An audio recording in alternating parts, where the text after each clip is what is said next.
Food chemists go to school to learn how to make you addicted.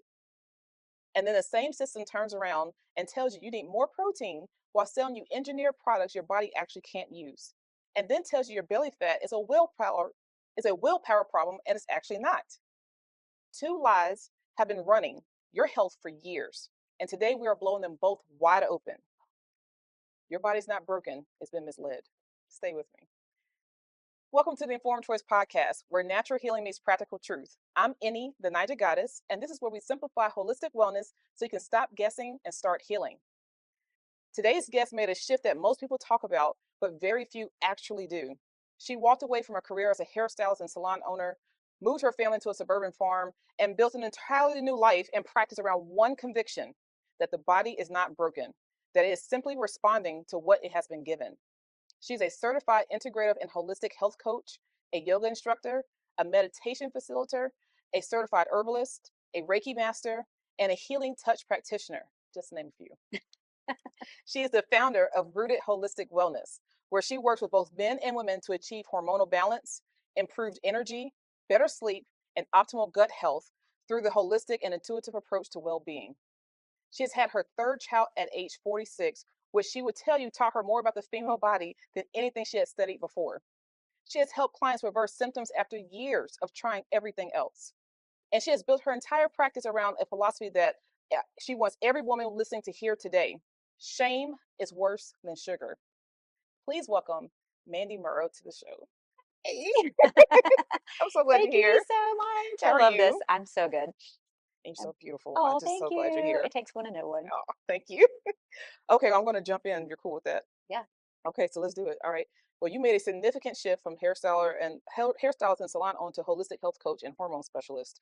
What happened in your own body that made that transition a non-negotiable for you? My body literally said, we're not doing this anymore. Mm, I wasn't feeling good. I was tired all the time. I later found out it was a candida overgrowth and my mm. gut health was trashed. But the biggest part is I had rashes. My skin was itching. It felt crawling. I had brain fog. I was tired all the time. And the crazy thing is I was a fitness instructor. I was eating healthy, but I was running a salon and I was working all the time. I was raising three teenagers. I was doing all these things and I was going out a lot with my girlfriends, drinking more wine than I probably should have, but I didn't know how these things were affecting me. Affecting the body. Yeah. And big one, stress. Yeah. The silent killer, I as know, they. I know. But I did go to an integrative nutritionist and chiropractor, and they did all the tests and come to find out that was what was wrong. And I had no idea that a leaky gut was kind of a thing. This was years and years ago when this started being a thing, and then or people started knowing more about it. And then adrenal fatigue. I Mhm. mean, adrenal fatigue. They That's don't use that huge. term anymore, but Yeah. it's more like nervous system burnout. But yeah, it was huge. And I said, okay, what do I need to do? And it just happened that I decided to go back to school for health coaching at that point. Was completely burnt out. I said, I have to make a shift. We lived in Plaza Midwood, which yay, Plaza Midwood, but it was a lot of energy, running a business, running a household, the energy of the neighborhood, all the things that surround that. And I just said, I have to change my life. And we moved. I started a farm business. And yeah, that's amazing. Like that's so amazing. Okay, I can't wait to dig more into that. But okay, so you had a baby at 46, which is amazing. And most people feel like that's not within the realm of possibility when it totally is, actually. Talk to me about what that experience taught you about the female body that no textbook had prepared you for. Well, first of all, I realized at 40 something, I knew very little about the female body. Even though you already had kids. I already had kids. I birthed one, by the way, and I had three teenagers. But I will say that one of the biggest things that I realized was that no one prepares us. My mother is fantastic, but she probably wasn't told. My mother didn't tell me. And the medical system doesn't tell us. It's not like there's a class that was like, you have four phases of your menstrual cycle. Right. And also, you can get pregnant in perimenopause. Yeah. And also, so even if you don't have a period for a really long time, you don't have a cycle, then you're still able to get pregnant. You're still going through your menstrual cycle. Yeah. There's phantom menstrual cycles. Yeah. People also don't know about that. Yeah. And so there's just so much that we don't know. And I cannot tell you one thing because there's so much. And when you go ask your doctor, they're like, okay, 7 minutes, that's all I got for you. If that. And that's not their fault, Yeah. but the system is broken. But thank God I found a doula and a midwife, and they were like, okay, these are the things. I was like, oh my God, I'm 46. Why didn't I know this? So how surprised were you when the pregnancy test came back positive? So I thought it was just perimenopause.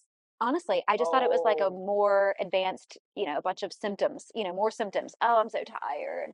And I was pretty healthy, but it was post-COVID. I'd gained a bunch of weight. Um, there's a lot of other physical things that were going on, lots of stress. The kids were home a lot for, COVID and school and all the things. So I just thought, man, my body's just exhausted. And Mm. I was having weird cravings. And I thought, oh my gosh, this is one of those perimenopause symptoms. It was not at all. It was a positive pregnancy test. So when did you actually discover it wasn't perimenopause symptoms? So oddly enough, I was on a trip, a girls' trip with my doula who was hosting it, and she wasn't my doula at the time, obviously, but she was a friend of mine who was a doula, and a bunch of my girlfriends were there. But I was so tired the whole time. We're hiking. Usually, I'm able to like hike and go. We saw these horses on the mountain and did all these things, and I was like, oh my gosh, I'm It was gonna taking miss it. every life force out of Yes, you. I was so tired. It was like the last time I felt like this, I was pregnant, and I'm like, And when you so said it to yourself, it felt like, oh yeah, I crap, was it like, could "Oh be it. no, how is that possible?" And then you search back like through your memory bank. I'm like, "Oh, maybe it was that time." But we got home and I told my husband, I was like, "Get us a pregnancy test," And what did he because say? he works for CBS and he got one. And he came home and it was a pack of three. It was like, "We're gonna be sure." The first one was negative. Those false negative, false And I'm like, positives. "Okay, good." And I was like, "I'm just gonna have to do it again. That doesn't seem right." And so I did it Because again. once And you it was thought fine. about it, you knew that that's what it Yeah, was. I knew my body. Yeah. I checked in. I was like, "That's a baby." And it was true. And I went to the doctor and it was true. And then I was like, "Oh crap, I'm 46. What does this mean?" Because it's not like getting pregnant at 28 or Right. 27, Right. like my It's true. first time. So yeah, I'm So surprised. advanced maternal age, and then they start calling you a geriatric pregnant. Geriatric I was like, pregnancy. look, y'all have to stop. Stop That it. is not okay. We have better terms for that. I mean, We it, can get creative. We do not have to call it advanced geriatric. maternal age is already on the line. Yeah. But then when they say geriatric pregnancy, it's like, really? Yeah. You have to do extra tests Yeah. when you're And older. more checkups and more Yes. high, you're already high risk. And And the doctor kept saying, because of your age, I said, if you say that one more time, yeah, you let's, say that one more time. let's omit. I know how old I am, I know. I am very aware. fully aware. I've had all the birthdays. And I was there for them. Yep. I had not missed it and didn't miss a thing. I know. And I am just as shocked as the rest of you. So, And it's stressful when they're talking like that. And you yeah. don't need any more stress. Well, stress. That part. Yeah. I mean, my husband was at one of the appointments, legs in the stirrups, the whole thing. And I'm like, he just keeps talking about my age. Yes, it was natural. Yes, I know I'm older. And I said, honey, I'm gonna kick this poor man. Like, no offense, doctors, but stop saying Let, that. let's use alternative Let's leave language. that phrase out. I'm so glad you said that because I did not like that either. All right, so you work with both men and women, but you work consistently in circles of hormonal balance, right? Yeah. So why is hormonal health the root of so many other problems women are trying to solve? Well, I will say this, there's a lot of men's health research out there. There is so little. There's a lot, what I'm finding is there's a lot of testing on medications for women. There's becoming a lot more, but that research sometimes is a little non-conclusive. So I'm just trying to dig up the information. I just feel like it's my job to get out there, listen to the podcast with all the doctors. I want to get all the information and bring it all together and give it to the women because we have a lot less information. We also have a lot more life changes than men do. Our Yeah, puberty is different. Then we have this birthing time. We have infertility issues. We have, perimenopause. We have, they give us birth control. There's all these things. And then, there might be a hysterectomy and ablation. There's all these endometriosis, PCOS. There are all these things that we can get. And yes, men have health issues too. Don't get me wrong, but the amount of things that we go through yes, are just so much more, and we know so little yes. about these things. We don't even know what PCOS is, some of us. We don't Which is even know. now PMOS Yes, right. as of what, a month ago Yeah. now? And so I think that it's really important for me to shout this information from the mountaintops because we don't all have time. I mean, me and you, that's our job. We're going to listen to the podcast. We're going to listen All to the the doctors. things. We're going to read the books. We're going to go get that, extract that information, go read the research and the documents and, you know, PubMed, put it together, NIH. get the facts straight. But then we're going to give it to you. But people on a regular basis, they got jobs, they have families. It's not their job to find this information, but it's our job to get as many people informed because also they're not getting that from their doctors. Also, it's not their doctor's fault necessarily, but that's their job to find out more research. So that I don't go on a soapbox. As a functional medicine practitioner, and starting off on the allopathic side to do full regular medical school before doing the naturopathic route, they do not learn nutrition. It's Right. not part of the curriculum, right? And then they learned so little about women's health in general, right? So if you're in obstetrics, you learn about the baby per Yep. se, right? The clitoris is never even talked about. It's not even on anything, It's right? not even on the It's map. not even nothing, right? They don't Where do is my anything. And then when you understand how they do studies, most of the time why they do studies on men is because they're even. They have a 24-hour cycle. So you don't have to have so many variables of women that they varied? start their period on this day. They're in this phase of life. They're in that phase. And so it's a lot easier to have a controlled environment with just men. And then when you do it with women, it's harder to get more and more studies with women who are on the same type of cycle that don't present with different issues, right? Right. So it makes it more difficult from their perspective. But I know if it was a man doing all this, they would have figured out a way, Yep. right? They probably figured out something. Yep. And then and talking about the hormonal stuff, like, especially for women, it's like a lot of hormonal crosstalk when they Yep. go to the doctors, right? And the endocrine system does not work in a silo, No. right? And so they'll talk about, oh, well, your estrogen just goes down and your progesterone does this, and then your test, like they all work together. It's all a symphony. So your cortisol, your insulin, your progesterone, your testosterone, your estrogen, how they're communicating with each other. If one goes down, something's going up because they're all playing off each other. And it's all affecting our brain at the same time, and Yes. our gut, and Our our everything thyroid, and and our people adrenals, and our adrenals, and people are not even talking liver. about the liver, the kidneys, and they're not even talking about like leptin, and the fact that these signals are being triggered. So if you're I cannot think of the word. The ghrelin, leptin. Ghrelin and Yeah. leptin. So it's just like, your ghrelin goes up, which I always refer to it and remind people is like it's kind of like your gremlin that tells you that you're Well, I would say hungry. growl when your Yeah, stomach starts growling. yeah. So that goes way up when your blood sugar and your insulin is off, and it's all just this constant roller coaster that we're managing. It's not one thing. And so when they say, "Hey, take some birth control," you're like, "Okay, I'm going to do this," but then that throws everything else off. First of all, that's symptom suppression. Then Band-aid. you put in fake, synthetic hormones into your body. So then either your body stops making its own version of it, or it just gets totally suppressed, which throws more things off. And so, like I always say, you're putting band-aids on bullet wounds, right? So ultimately, you're still going to bleed out. You're just doing it at a lot slower pace. But at the end of the day, the takeaway message, particularly for women, is like, my body's broken. My body's messed up. And that's how I even got here, because when I was almost 400 pounds and I had PCOS and I had hypothyroidism and I had all the Oh things, yeah. diabetes, all the stuff. And they're like, well, here's a pill for life. And then when you turn 35, here's a hysterectomy. And I was like, well, what am I supposed to do for the next 12 years? I was in my 20s. Like, what am I supposed to do the next 12, 15 years? Like, just And suffer? surgery is the answer And at the surgery's the end. answer. Like, why should my organs be taken from me? Like, what is going on? No one in allopathic medicine addresses the root cause. So that's why you need to have a full health team. So you can have your allopathic doctor, but you need to Yes. have some type of functional or integrative and holistic person on your team and a nutritionist on your team so that you can be looked at as a whole person. Integrated. It needs to be integrative. And I work with a lot of just traditional Western doctors. And, a lot of them send me people. They're like, listen, I know that you know what you're talking about. You're a really good sounding board too. You're listening, you're telling people, and I'm sending my clients and patients to other people who know what they're doing because yes, insurance doesn't cover it all. I know that that is a All the problem, but preventative stuff doesn't just so happens not to be covered. but it is helpful to even have somebody else to talk to, like Yeah. somebody like you or me that they can come to. And, I do a free discovery call. And if I can't work with you, I will send you to the other people that you can work with because it does need Her to be. links are below in the show notes.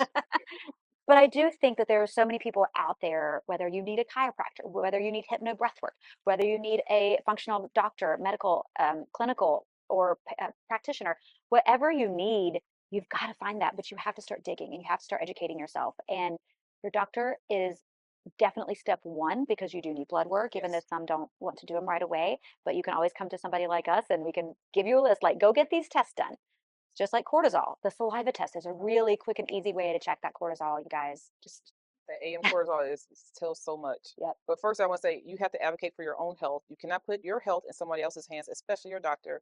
And remember, your doctor works for you, not the other way around. The doctor is not God. There are a lot of people that think, "Oh, my doctor said this." The doctor works for you. Don't be scared to go to your doctor. Your doctor should be scared that you don't want to go to their practice anymore. Right. Be your own health advocate because they're going to just follow the script and they're going to follow the plan, and you'll just be another person they see in a sea of people, and that's what it'll be. But I always say, please advocate for yourself. Your health is yours, right? Yes. No one It's your else's. body. It's your body, Your your life. body. Yep. Yeah. Absolutely. So that was super fantastic. All right, so let's kind of get into this protein conversation, right? I have so much to say about this We could do this all day. all day. So women are constantly being told to eat more protein. what is part of that conversation that's actually true, and what's the part that's being used to sell them something that's not serving their body, like those protein bars and shakes and protein Doritos and protein. There we go. I made some notes about this Let's because go I there. did not want to forget any important piece of this information. Let's talk about it, man. All Let's right. go there. So, the question you get all the time is how much protein should I eat? I'm going to pause right there for a second. This doesn't need to be a number. Tell the people. This does Tell the not need to people. be a number. Okay, yes. In theory, 30 to 50 grams of protein when you're going through hormone changes is suggested. But that protein can be so many different things. And first of all, it should probably not be some kind of processed protein, like a protein bar. No Right. offense to the protein bar companies. There's a time and a place for a quick snack if you're hungry, but this is not a replacement for real food. So, what I do encourage women to ask, whether it's me, their medical professional, wherever you're going, is am I eating enough to support my body? Hello. What does that feel like? If you are tired, if you're logy, if you're lethargic, you might need more protein. What was that comedian who's like, you might be a redneck? Like, if you did it, and you might need more protein. Am I getting protein consistently throughout the day? So that means breakfast, lunch, and dinner. Maybe your snacks need to be nuts or some kind of protein type thing, but you need it all day. You can't say, oh, I'm just going to skip protein in the morning and I'm going to skip protein in the evening and I'm going to have a bowl of cereal for dinner. That's probably meaning that you're not getting enough protein. Um, am I pairing it with fiber, healthy fats, Now we're talking. and colorful I'm plants? so passionate about that. Yes. So I am not going to take a dig at any type of eating style, but I will say if you think that getting enough protein means being a carnivore and doing the carnivore diet, you are probably not getting enough fiber, which, by the way, is another very important variable when you're trying to nourish your body. And another question is, does my way of eating leave me feeling energized, Mm. satisfied, and strong? Because if it doesn't, you're not getting enough protein. So that's a better way of thinking about it. It's a healthier conversation than chasing a number. And for others, a bigger issue might actually be the chronic stress that we Yeah. talked about, the poor sleep, Yeah. blood sugar swings, Yeah. digestive issues, under eating during the day, which is also a huge thing. You guys, please stop under eating and over exercising. And then emotional eating, inconsistent habits. So though if those aren't addressed, another protein shake or protein bar are probably not going to fix your With problem. fillers and refined sugar Yes. and oh god. Now, if you have like a protein bar that you made at home or that Right. you're getting from a health food store that somebody probably made it by With really small real ingredient nuts, lists that you know what they all are. yes, nuts and seeds and things like that, then that's a different story. Right. So, and we should probably, discuss because I know you have a question about this, Chris, about what processed food and ultra processed food is. But some of these protein bars are still processed. They're just not always ultra processed, Right. which are a little bit different. Which are we're going to get into for that Yeah. question. So since we're talking about protein, I thought it would be nice to do like a myth busting section on protein Ooh. of the top ones that at least that I have received in clinic and in cooking classes and such, and I'm sure you've heard them too.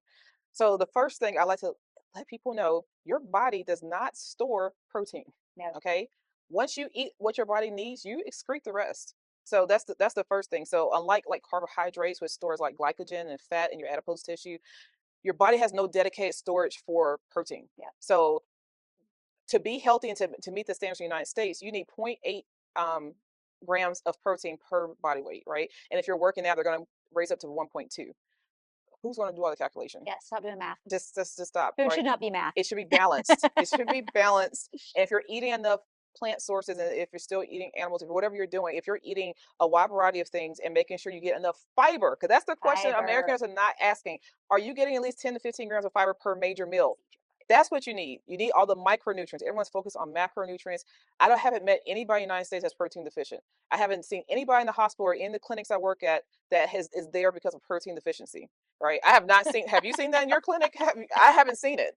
And so it's this protein, protein, protein. Now I'm seeing protein Doritos and protein Oh, Cheez-Its and protein. sorry, big companies, but Like really, stop doing it's that. too much. Your body, you pee it out. Stop doing It stays. It doesn't help.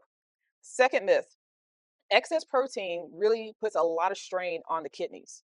So this is why when you have chronic kidney disease, they put you on a low protein diet because of the, especially particularly with animal protein specifically. and the intestines.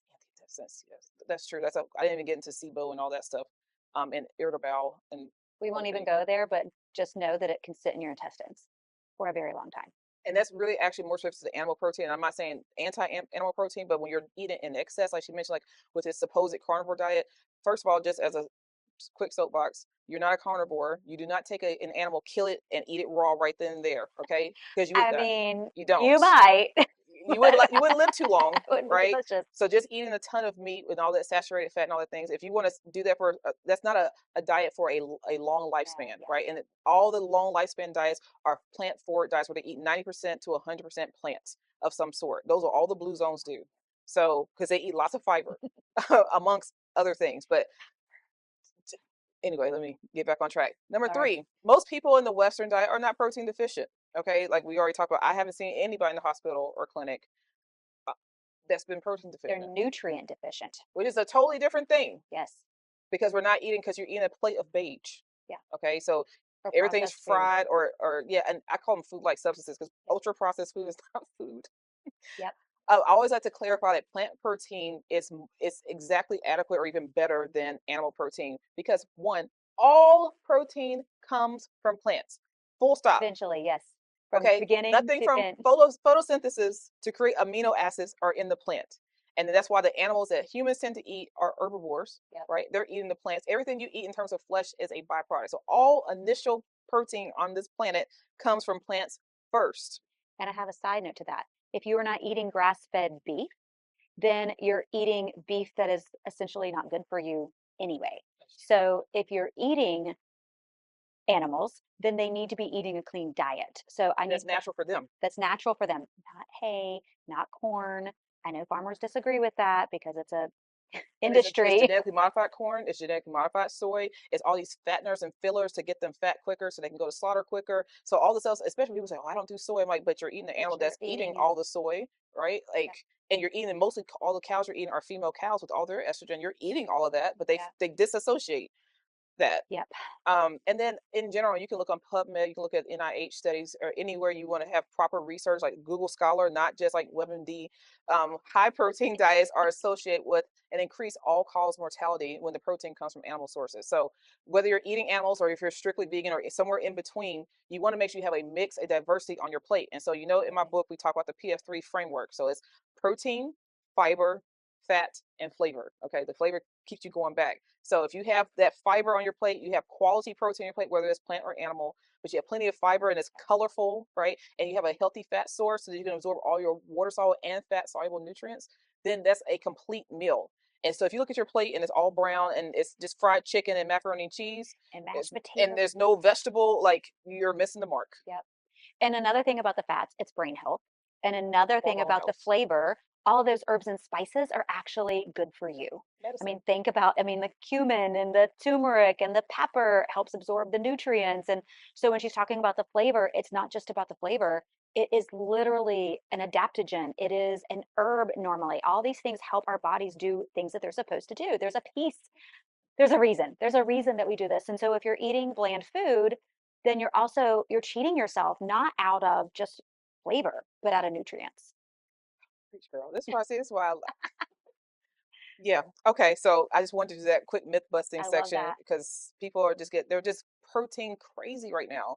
And it's like, and they're adding crap protein to so many products just because they know it's a wave.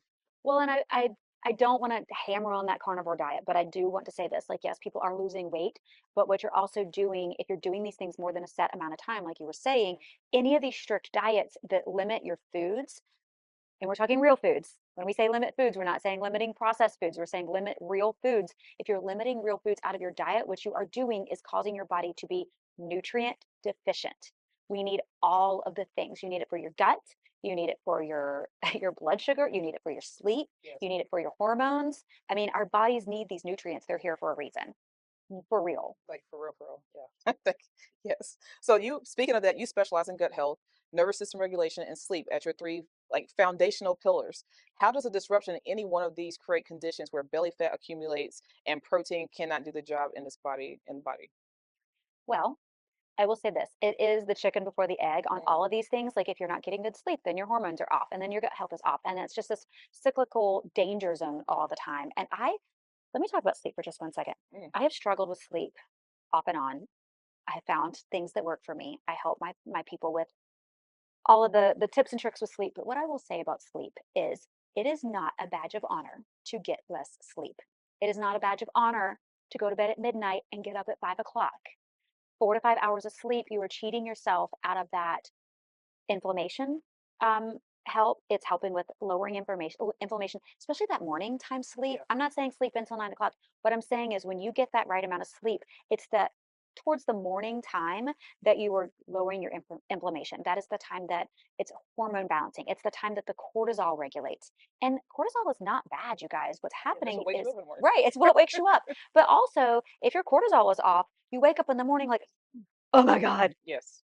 You wake up stressed. you wake up stressed and you have that panicky feeling. So if you're not getting good sleep, your cortisol is off.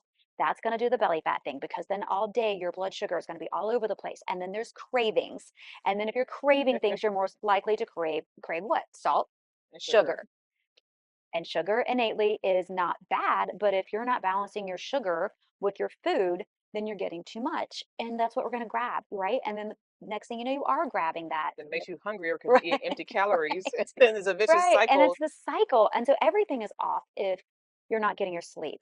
And of course, if you're eating sugar, your gut health is off. And gut health, let me tell you, one of the biggest things that I want everybody to understand about gut health is if you have hyperpermeability, Mhm. then you will have a toxic body. And if you have a toxic body, that can cross the blood-brain barrier of your brain and cause anxiety and depression. And I need you guys to understand that yes, it is important to medicate yourself if you have these issues, if that's what you need. But we should really talk about your sleep and your diet and your nervous system because all three of those play a part in your mood and your ability to get again back to the good sleep and ability to have less brain fog and function daily in your life. And for the folks listening or watching, explain hyperpermeability so they can have that visual. So hyperpermeability is either like a mesh. Think about catching a fish Mhm. with, a net. When you're out there catching crabs or whatever you're doing at the beach or whatever you do with a net, you're going to go and you're going to dip it like this. All that water comes out. Well, you kind of need the water in your body, so to speak, like whether it's in your gut or in your brain, because now they're finding out in this new research that if you have um, dementia in your Yeah. family, then your brain is more hyperpermeable, so a little bit more sensitive to maybe alcohol or pain meds and things like that. So, And dementia is now type 3 diabetes, right. So all these things are sugar, refined sugar. refined sugar, and caused by and or not necessarily caused. I don't like to say that, but it can be worsened by those kinds of things. But Yeah. I just always tell people like when you start to get like this little tiny holes in your gut, that little villi that's supposed to protect, Mini, like little the small fingers, little villi. because your gut is like a tube and you've got these little tiny fingers that are like, like a little sponge that's like gathers the nutrients and then spreads it to your body. But then they get the holes and then that's the diverticulitis. And then that means that you're getting those little tiny permeability holes. And then the things that aren't supposed to seep out that are supposed to flush through and leave your body and feces are It's getting out deep into into your your bloodstream. and seep into your bloodstream. And then that is how we have all these mood swings and all these other so many other things. So Like many that's other just things. yeah. Then your mood is jacked up and you don't understand why you're cranky or why you're this and that. Why you can't remember things. Yeah, all those things. It's so, and then that can lead to SIBO, which is small intestinal bacterial overgrowth. When you have like loose junctions in your intestine, they're supposed to be really well meshed together. So, like you said, like those holes start coming through and stuff starts leaking through, and you just need to keep it tight. Yes. Keep it tight, Keep it girl. tight. So good, so good. Okay, ultra processed food Oh, is engineered by food chemists specifically to override the body's satiety signals and creates compulsive eating. yeah. How does that engineering interact with someone already shifting hormonal landscape in like women over 40? Because I don't think people really realize when you're buying these things, like most of the things when you're shopping the store, you should really be shopping the perimeter. And if Yes. you go down the aisle, it's like to get a bag of beans or something like that. But if most of your food's coming out of a box and it's got a long ingredient list, it is some type of processing that's typically not good and has preservatives and all the things, right? Yeah. So they don't understand that people have gone to school. They literally go to school to say, okay, we know the human tongue likes this, let's intensify it. So then you become addicted to it unknowingly. And then you think you have a willpower problem. And then you're eating all these empty calories. So then you gain weight because they're so calorically dense but nutritionally poor. And this is Completely depleted of horrible thing. nutrients. And Yeah. then you feel bad and it's horrible. So what are your thoughts on that specifically for women over 35? Well, I was actually just listening to a podcast by Mark Hyman, and he was talking to somebody about this because he's just, he's done, so many Hmm. documentaries. Hmm. We love him, but he talks about, they were talking about, just that. Like these are chemists. So this is a food type product. It is not a Food like substance. food like substance. I say that all the time. I'm like, Velveeta is a food like substance. Not Velveeta. She took it back. Oh, It's not cheese. Cheese slices are not cheese. But with that said, I just want people to know we need to eat real food, period. I know full that's stop. not, yeah, I know that's not always possible for everybody all the time, but these processed foods will wreck your microbiome. They are already inflamed. We're already inflamed by stress and sugar. And I wrote all this down because, y'all, I did not want to miss a single piece of this information. Our body is already inflamed from stress, sugar, cortisol, adrenal fatigue, nervous system dysregulation, and not to mention our big T and little t traumas all day, every day. All day. And so the last thing that we need is an unpronounceable food product ingredient Unpronounceable. I like that. to spark that smoldering pile of cinders. So that's how I feel about that. That's all I got to say about that. That's it. I like, But truly, I yeah. mean, I don't want to become, I don't want, I love Food Babe, but people are coming after her all the time because of the things that she Not says about, familiar. oh, Bonnie, we've, Is that she's on what? she has gone after the food industry but for Oh, so many she's things. an She's advocate. here in Charlotte. She is an What? advocate. I gotta meet her. Okay. So she's amazing. Look her up. We'll talk. We'll Okay. talk later. But Okay. the Food Babe is amazing. But all these companies come after her because she says like this is not a food. She's the one who went after Subway about their bread. Have like with certain ingredients and things like that. She's great. But with all that said, I don't want people to come after me. I'm not Go that. after her, y'all. But I want you to know that ultra processed food is not food. So, that's different than a tortilla chip. And I think that people don't understand. Like a tortilla Let's chip break it down. still has ingredients. So if you, not that you can make a tortilla chip at home, but you could You if absolutely you can. wanted to. Yeah. So we could make tortilla Yeah. chips. Yeah. We can make tortillas. We can make certain granola bars. But Yeah. if you start looking at the ingredients and they are things that you cannot put together in your own kitchen, Or then buy it in the grocery and store. buy in the grocery store as a whole product. So regular processed food is a product that you can go and buy the ingredients and put it together like a cake or a tortilla or a casserole or a muffin. Those things are Processed. minimally processed, Yeah. but ultra processed food is a whole nother level. These are, all these words that you can't say, all these types of sugars with the glucose and the blah, blah, blah, high fructose corn syrup, and all these things that you Using can't, machines. that use machines to create. And these are made to give the sensation of I'm not full over and over again, but it's so delicious. And I'm sorry, Oreos, but that is an example of an ultra processed food because it is almost the consistency of plastic. It really truly is. Like that's a whole that could be its own show. I know. Actually, that might be a good show to do. Yeah, we're going to talk about Like that. so you're hitting the nail on the head so many ways. So what she is talking about is hyperpalatable food engineering. Yes. That's the actual official name for Yeah. these food chemists. So food scientists use a combination of refined sugar, not natural sugars, industrial seed oils, which causes so much inflammation in the body, And for the artificial planet. flavor Bad for the compounds. planet. eh, That that's a whole show too. I know. I'm so passionate about that. Texture manipulation because they know what the human tongue responds to. The And it's crunch and the crunch and creamy cream. and That's why I always tell people if you look at any real food, you never will see a fat, a sugar, and a salt combined in one thing in nature. It will have one or two. It will never have all three yeah. because if it did, it would be addictive, right? Salt, like nuts aren't salted. Like, dates, Avocado isn't sweet. right, isn't sweet. Dates don't have salt, so it's they don't it doesn't occur naturally in nature. So that's something, Right. and people are so disconnected from the food and all that. But anyway, so artificial flavor Mm. compounds because we have literally thousands of what they call natural flavorings that are not natural, right? That's why everything on the front of a whatever product you're buying, it's all lies. It's all marketing. Natural. Fresh. What does that mean? It's Like, fresh. oh, It's fresh out the box. yeah, fresh out the box, right. So when you have that in the texture manipulation, um, researchers is called the bliss point. Yeah. So they engineer it to hit that bliss point where all those things I just mentioned come together. And that's what makes you addicted. And you feel like it's low key because it's not like crack or heroin, right? But it really kind of is. It really I mean, actually the is. research is showing that the trigger points of this food are turning those places on in the brain the exact same way. They light up Yeah, the they're same Yep, the endorphins and the dopamine. dopamine. Thank you. I was like, where's my word? But it lights those same places up in our brain, just like cocaine, just like heroin, and it's turning those same receptors on. And so you're actually, unfortunately, rewiring your brain. You're constantly doping yourself. If Yep. that's what they do. I think that's what I I don't see them know. do. Is that what they do? I see it on TV. They do They something like this.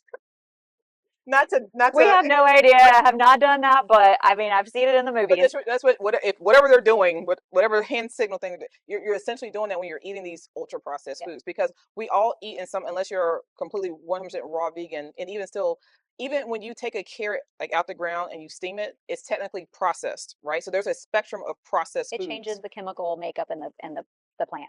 and the enzymes that are active still, all those things. So there's a degree of process that's happening. But the ultra process, when you need to have a machine and a lab and all the things like stuff that you could not recreate in your own home Right. kitchen, that is what you want to avoid, like Absolutely. essentially. But just knowing that that bliss point is what they're aiming for, and then the exact combination of that overrides the brain's satiety signal, and that keeps that dopamine loop running, which is why you Yes. keep needing another hit and another hit. It's like you can't just have one. Can't just have one, literally. You really can't. So it's a documented neurological mechanism. So when that mechanism is operating on a hormonal system that's already shifting, Yeah. right, especially for women over 35, 40, the body's ability to regulate appetite or store fat appropriately or synthesize and utilize protein effectively is compromised Yeah. on all levels. So Absolutely. that's why it's not necessarily a willpower thing, it's an information thing. So you can make the informed choice, hence the Right. name of this podcast, so that you can be informed and make the decision that's best for you and your body. Well, and I will say this, it's like it doesn't matter how addicted to that food you become, though. If you do the things that we ask you to do when you work with us, you can get your body back to baseline, and then those things don't taste as good Because you anymore, get which is new taste crazy. buds every 2 to 3 weeks. Yes. And so now if I were to go out and have a Twix or a Snickers or, some Oh kind of God, candy that does bar, sound appealing. it actually kind of hurts my teeth and makes my mouth feel weird. It gives you like that weird coating in your mouth. And like, I don't enjoy it. I'm like, oh, this is not good. And so You now, can start to taste the chemicals actually. right, you Yeah. really can. Like, we were just having a cereal conversation, me and some of my girlfriends the other day.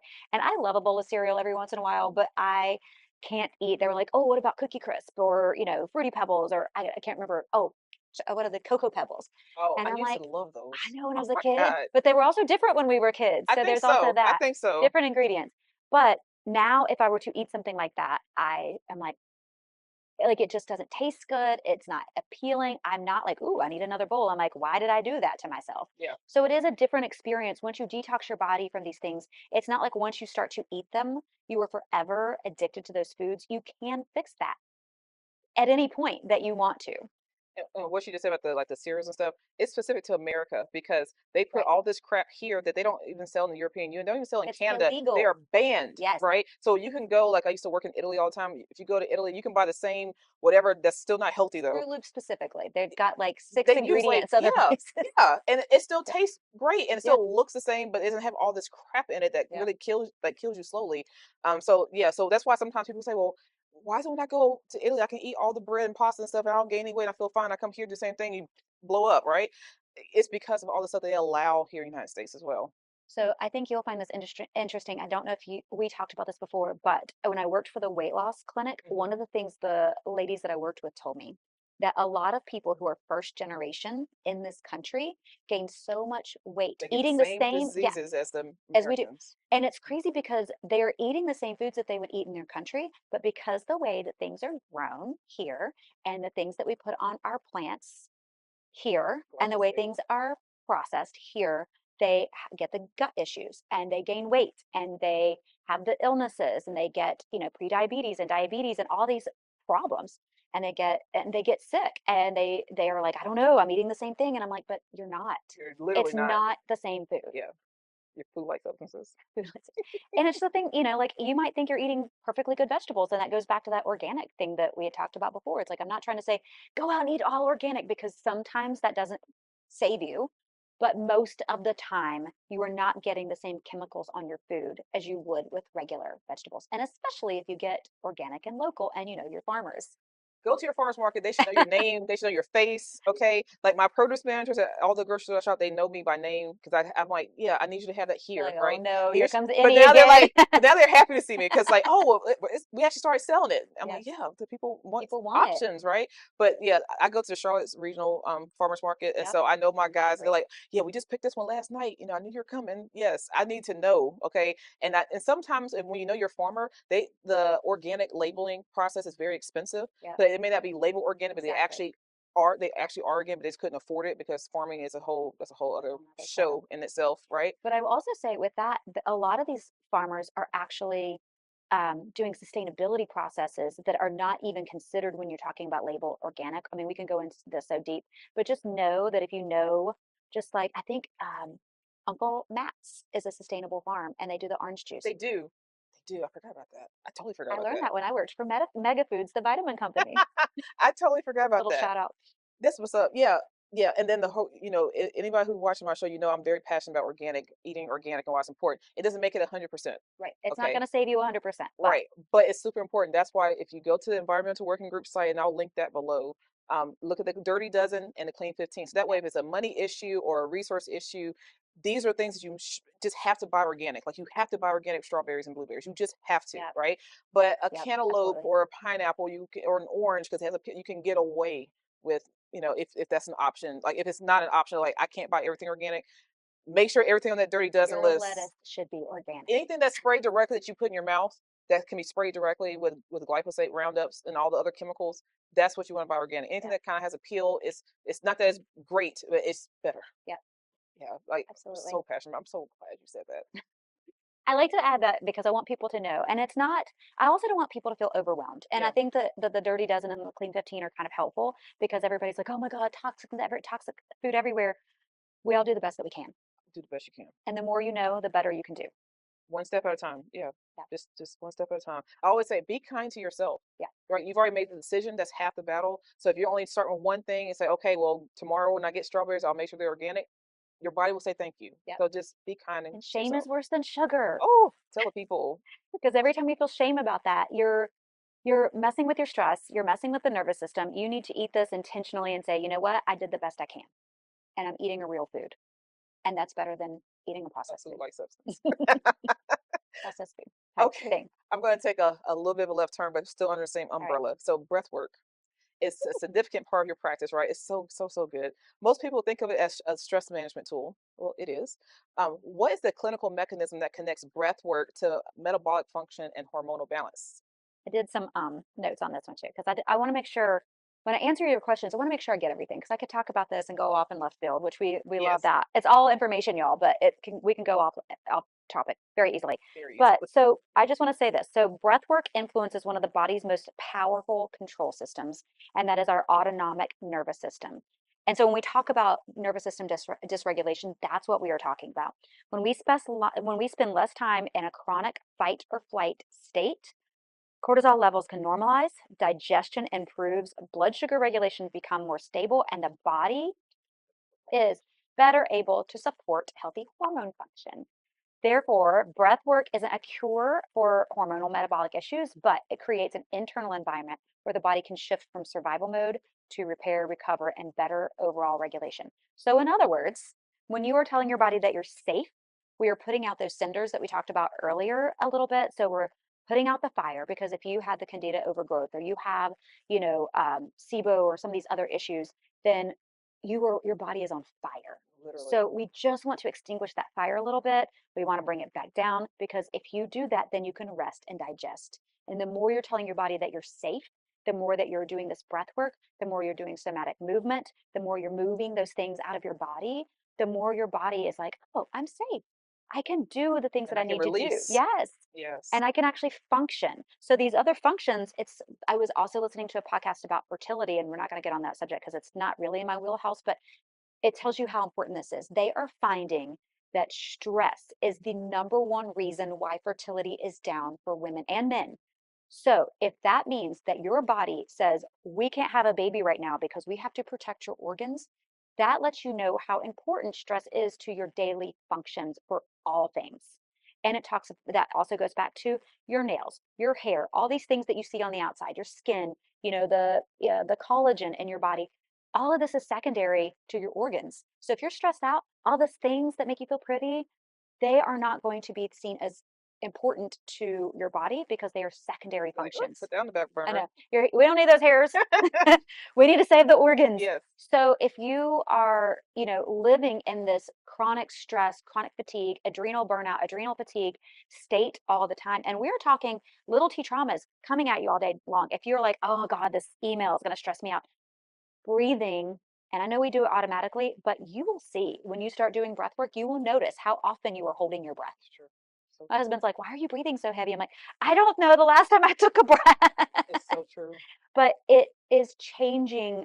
There's so much research out there right now. And I am so glad, because before, when I started breath work, everybody's like, oh, this is so Oh, woo woo. frou, frou, frou. This is for witches. But now it's no, this is literally saving lives, whether you were seeing it, I see a lot of it with the people who went through my class with me.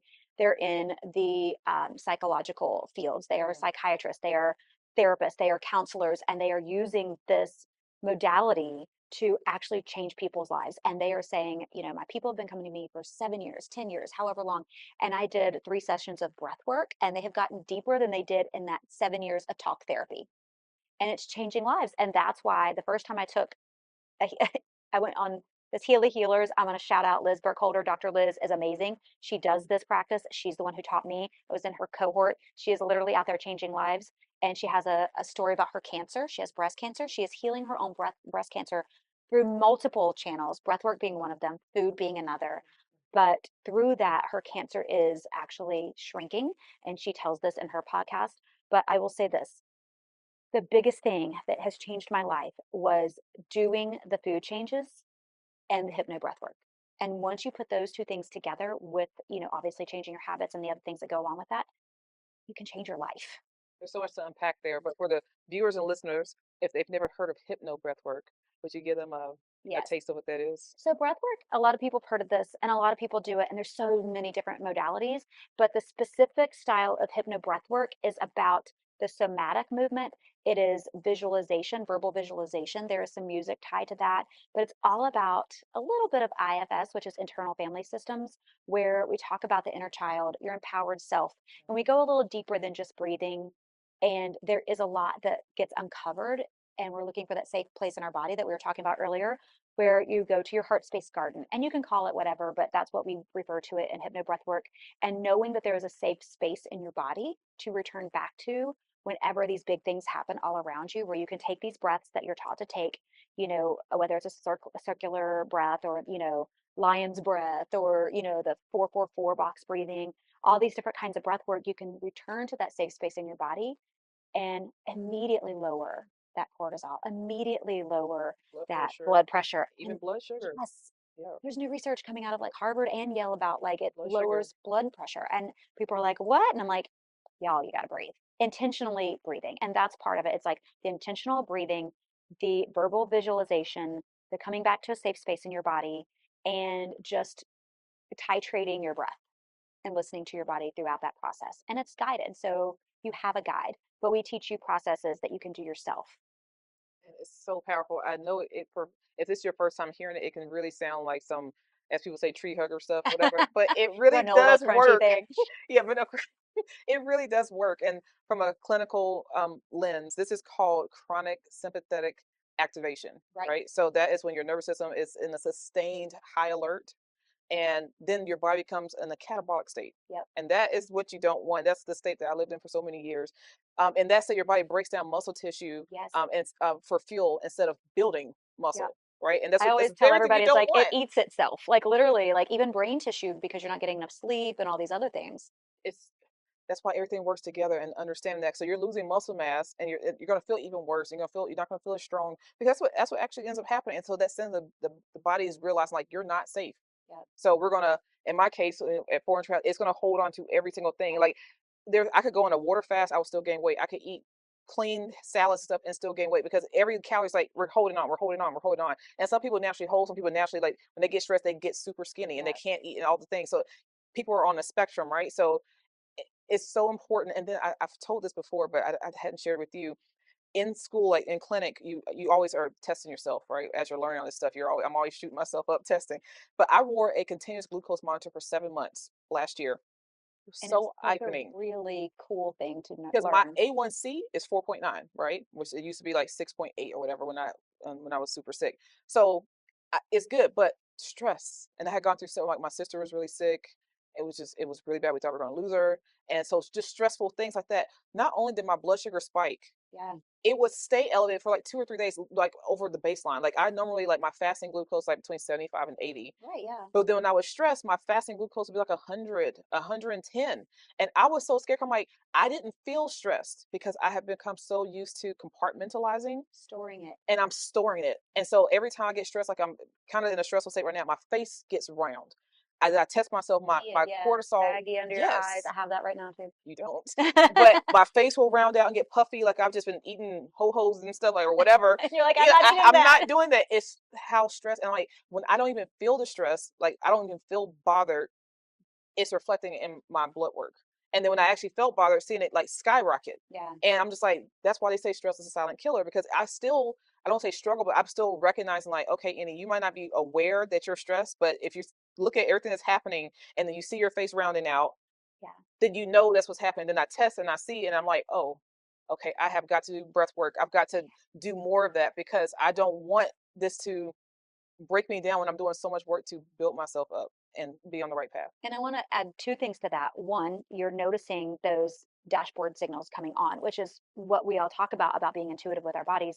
But two, the more we do these things, the more when the stress happens, the less those things affect us. Yeah. So the more of that healing work that we're doing, the less those outside stressors affect us. But I also have one more story. So I've always worn, one of these watches because I want to see like, okay, what's going on Mhm. in my body? What's going on in my body? I don't wear it to sleep, but I had a lot of stressors when I was living home with the teenagers. There were some things going on with our house and my life and all the things, right?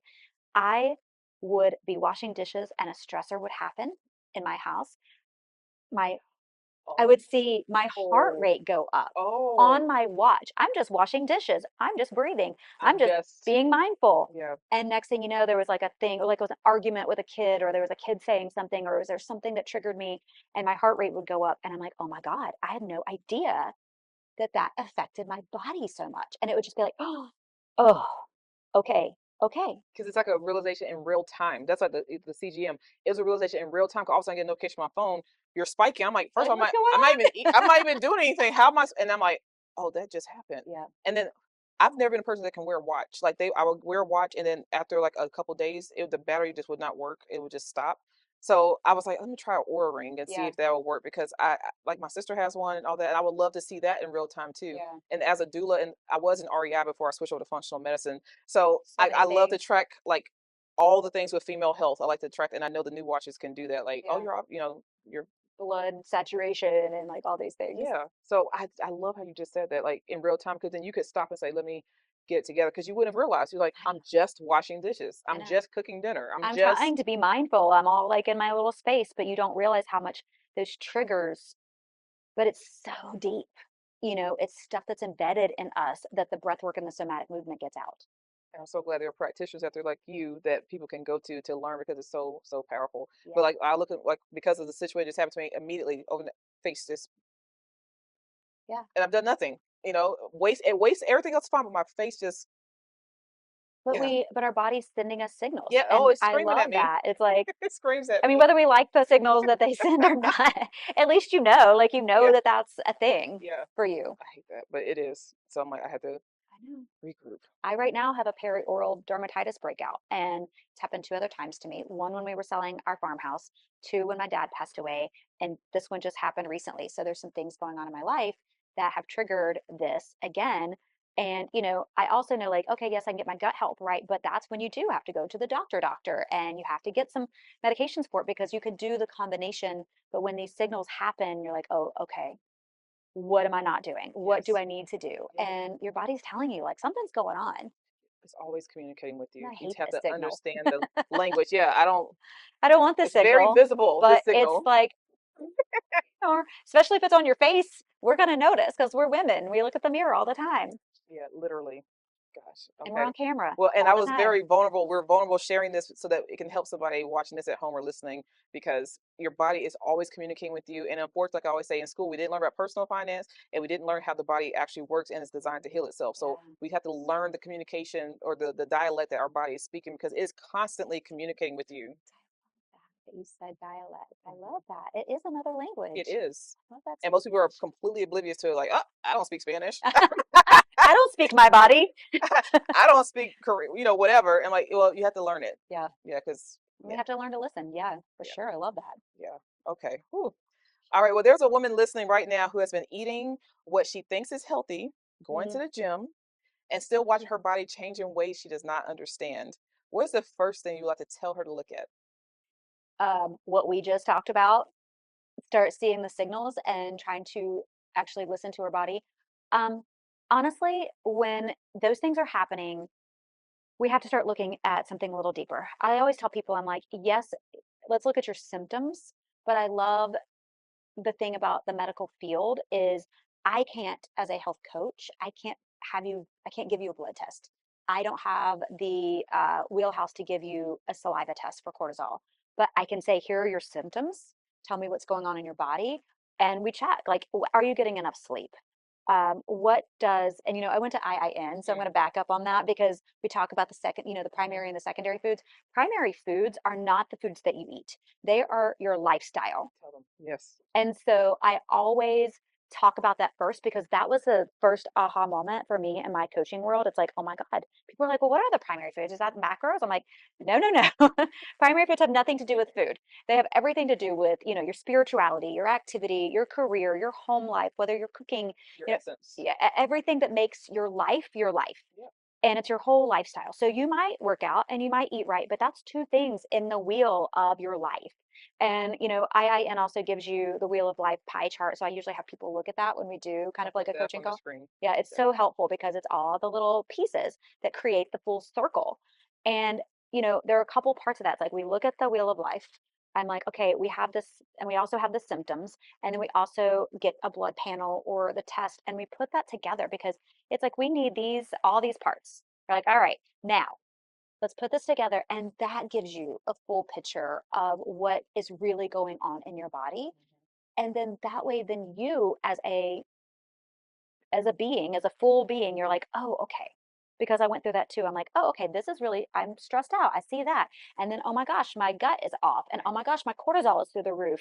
And oh, also, I have a lot of stress at home. And then my job is, I'm burnout. So when you're looking at a full picture, you really see, oh my gosh, there's more than just working out and eating. And so many people come to me as a health coach and they're like, she's going to give me a meal plan and a workout plan, and I'm going to be good. And Mhm. I know what I'm doing, or I know what I'm doing already. Why am I doing this wrong? And I'm like, "Oh, girl, if you thought that you were gonna get a meal plan and a workout, then you have You were you're gonna so be." far behind the eight ball, as they say. Yeah. Yes, and so there is so much more that we're gonna do and that you're gonna learn, but I will say I like to get a full picture, and I want for people to see the full picture because some are visual, some are A-type personalities, some people like the tests, and some people just are like, "I feel like this." And also, if they're still gaining weight and doing things like this, you wanna know, like, "Okay, this is a signal." And a lot of people that work with me, they think that I am coming to you to lose weight, but I'm like, weight becomes secondary to so many people Weight when is they a start. symptom. Right. I'm like, "Why do you wanna lose weight?" Well, if you're wanting to lose weight to get into your dress for a family reunion or a high school reunion, this is not the program for you, by the way. Yes, it's great to lose a little bit of weight, but I really feel like people need that full body approach because if you are working out and you're eating right, then obviously something else is going on, and we need Exactly. to find that. Exactly. Oh, awesome. Um, you said that shame is worse than sugar. Let's kind of dive into that. So unpack that for the woman listening who has spent years feeling like her body is the problem and that she hasn't been disciplined enough to solve. Yeah. Yeah. So you've said this a lot. I say this a lot about our bodies being broken. Um, we are told so many things, and we are told that if you aren't the right size, if you're not the right this, if you're not doing these things, if you don't have this kind of hair or that kind of body type or this skin color, or I mean, it All the goes things. on. I don't care how great you feel like you look, somebody will find something wrong with that. That's the And this truth. is another reason why we don't want to be visible. And I think that when you start your path and your journey to better health, the first thing that we are told is that food is bad and that this food's good and this food's bad. Stigmatizing things. Oh God. And food is not a person. It does not have a personality. It is just that. It's an object and it is the We're talking about real nourishment. food, not food like Yeah. substances. Well, I want to bypass all of what I just said, and food like substances are bad, Yes, okay? those are actually bad. But what I will say about that is if you eat it, you are not bad. Right. You are not bad. That every minute, every moment is your new Monday. And I want to say that one more time. Oh, that's a good one. I love that one, don't you? Yeah, I like that. Every moment of your life is a new Monday because we're always like, oh, I messed up. I'm going to start on Monday. That is not necessary. You can start here in just a few minutes. You can literally start any minute of your day to do better. And the more you know, we said this earlier, the more you know, the better you do. And I feel like we can go down that shame spiral. I remember back when I was drinking more back in the day, the next morning, I was like, oh my God, I drank last night. I feel horrible. I'm going to eat something I'm not supposed to. I'm going to feel horrible. I'm not going to go to the gym. I probably was like all up in somebody's face because I had one glass of wine too many. And I was like, wow, wow, wow, wow, all the way down. And I just thought, oh my gosh, first of all, what are the choices around that that I could do better the next time? Second of all, probably I was a joy to be around. And second of all, when I start feeling better later today, I'm going to go work out and I'm going to eat better now. I'm going to go get a green juice instead of a biscuit. And so I just feel like we do not have to live in a life of shame about our bodies, about our choices. That if you were listening to this podcast, you have already made another step towards a better life. Absolutely. I'm so glad you said that. And from the clinical part, shame actually activates the same HPA axis as physical danger. Yep. So it's the same. Your body doesn't distinguish between you running away from a lion and the Feeling bad about shame yourself. that you're carrying about yourself. And I really don't think, particularly women, I don't think they understand that. So if you're chronically shamed about yourself, then you have chronically high or elevated cortisol, Yep. and then you're gonna have And adrenal the fatigue. all those things, and then you're gonna have the stubborn belly fat. Your insulin sensitivity becomes more insulin resistance, Yep. and then your body is like in a fat storing mode rather than a fat burning state. So it's like emotions really play a part as part of your physical health, your emotional state. And so if you've been carrying this heavy load, if you're bitter, if you have shame, if you have all these things, your body still sees it as you're running away from a bear. It's the same. It's the same. And then you just hold on to that. So then you're trying to figure out, well, I'm doing all the Yes. right things, Yeah. but your body doesn't perceive it that way because you can be doing all the right things on the checkbox, but if you know you're carrying shame, you're carrying bitterness, you're carrying anger, you're carrying all these things that this is why a lot of women get fibroids This is because making there's me an emotional because emotional. I'm just like, oh God, girl, I know. It's so hard. It's so hard. And as a person, I was loaded with fibroids, but I Yeah. was also loaded with a lot of emotional traumas from the past. And I Yes. haven't met a female yet that didn't have the emotional trauma and fibroids, right? So Yes. that's your way of your body physically doing something because you have this emotional part, and people try to separate them. And that's why having a well-rounded health team is important because strictly allopathic doctors do not talk about the emotional part and how that really plays a part. So if you have an integrated or functional or holistic team member on your team, they can see you from all aspects. So I just wanted to, add on, amplify what she was saying because it's so important about that. That shame is so Yes. potent, negatively potent in the body. Yes. And I want to add to that, then we self-sabotage. Mm, next level. Yep. And then we continue to feel shame. And then it goes in that cycle again. And I'm going to self-sabotage because I'm not worthy. And that's what we talk a lot about in the Hypno Breathwork. Getting underneath there, getting underneath like, why are we not worthy to take better care of ourselves? Why are we not worthy to do better with our health? Why are we not worthy to reach out for that help and receive help from the practitioners that are here educated to help us? Yeah. And it all goes back to worthiness, I think, when it comes to that shame. Am I worthy to choose this over this? And you are. And you are. You're so worthy. We are worthy. Yes. We found our worthiness in our, shame spiral Yes. and our rock bottom of health, wherever that was for either one of us. So you are worthy. And I always call it the gateway drug Mm, of health. mm. So it's kind of funny because like some people's gateway drug is yoga. Some people's gateway drug is hypno breath work or breath work. Some people's gateway drug is herbs or supplements or they found the right doctor. But I feel like everybody has to have kind of gateway or their little baby insight to kind of get them on the path of I so health. agree. And I think once you're on that path, you're like, oh, let me pick this apple. This is really good. Oh, let me take this piece. This is good. And you're putting it in our basket. And I love to put these insights and this information in our basket because it creates that wheel. And, whether it's like, okay, I'm going to church now, or I'm going to yoga now, or like my friend Colleen, little pitch to her, she does the static dance. Oh, So ecstatic dance is a really great somatic movement. And, going out dancing, moving around, those all release these things out of our bodies. And so everybody has to find their gateway drug, so to speak, of health to release. gateway drug of health. I That's a t-shirt. know it's like, but I do feel like, we do have to find these little places within our lives that get us out of that rock bottom. And if you're an alcoholic, maybe you found AA. But if you are on a rock bottom of health, go to a yoga class, go to the gym just once, or get that fitness video out, or just buy those 5-pound weights, go for a walk, whatever your thing is that gets you out of your unworthiness and your shame spiral, you've got to find it. I don't should on anyone because I feel like my friend Jane, Jane the guide used to say that. Don't should on anyone. I don't think anybody should do anything, but I beg you to find your thing that inspires you to feel better about yourself. I love it. We have just two more questions. This is so good. We're going to have you come back for a I part know two. this is so much fun. I I love know this this so is much. awesome. Okay, well, some practitioners will argue that hormonal shifts after 40 are natural and the body should be allowed to change without intervention. What is your response to that position? I'm going to refer to my notes because I have a lot of feelings about You had to this. take a breath on that one, y'all. I have lots of feelings on this. Let me see, where did it go? 14. All right, here we go. So what I'd like to say about that, I don't want to leave a long pause here because this is a podcast, but what I like to say about this is, you know, I believe that medical intervention is necessary in lots of situations. Mhm. I believe that natural interventions are necessary in lots of situations.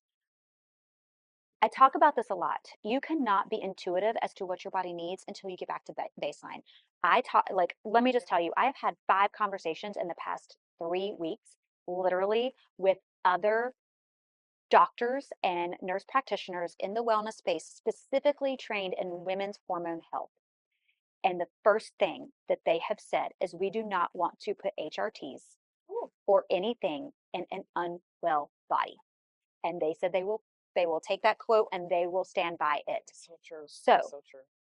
lots of people come to me, and I will say this, lots of people come to me, they're like, I know you don't believe in HRTs. And I'm like, whoa, whoa, whoa, whoa, whoa, whoa, That's whoa. not what we're saying. I did not say that. I have never said that because there is so much. And that's hormone replacement therapy Yes, I'm sorry. for Yes. those who may not be aware. And specifically bioidentical, because I do feel like the more it It has to is, be bioidentical. yeah, the more it is matched to your body's actual ability to process that naturally, the better. So I will say this, you are doing yourself the best favor if you can do all the things that we've talked about here.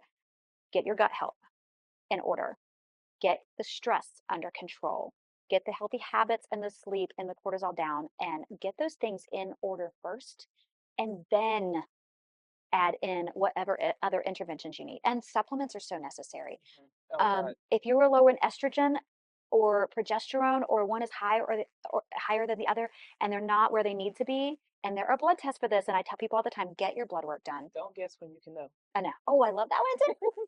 That's from my teacher mentor. I love Yeah. that. Don't guess when you can know, because a lot of doctors are saying, yes, you have all the side effects and the symptoms of that. Yes, we love that. Like I said earlier, I love a full picture. I love to see all of the things. But there are things like chaseberry tree, and there is, wild yam, and there is, all of these things that we can take that will support those hormones. But when you are completely depleted, and or before you are depleted, I would love for you to go see your practitioner. And I have several that I can suggest to you that are holistic and integrative and all of those things that are specific for women's health, because I want you to make sure that you are getting all of the things that your body needs, the food, the supplements, the adaptogens, and the HRTs, if that is where you are. And you need to see somebody before you are depleted, before you are like, I can't get up in the morning, I'm so damn tired. I want you to start getting in touch with your body early on. I see women as young as 35 Mhm. and they're like, I'm too young for perimenopause. Well, Well, no, you're not. No, you're not. So, what I say is the more in tune you are to your body, the smarter you can be about your choices. absolutely.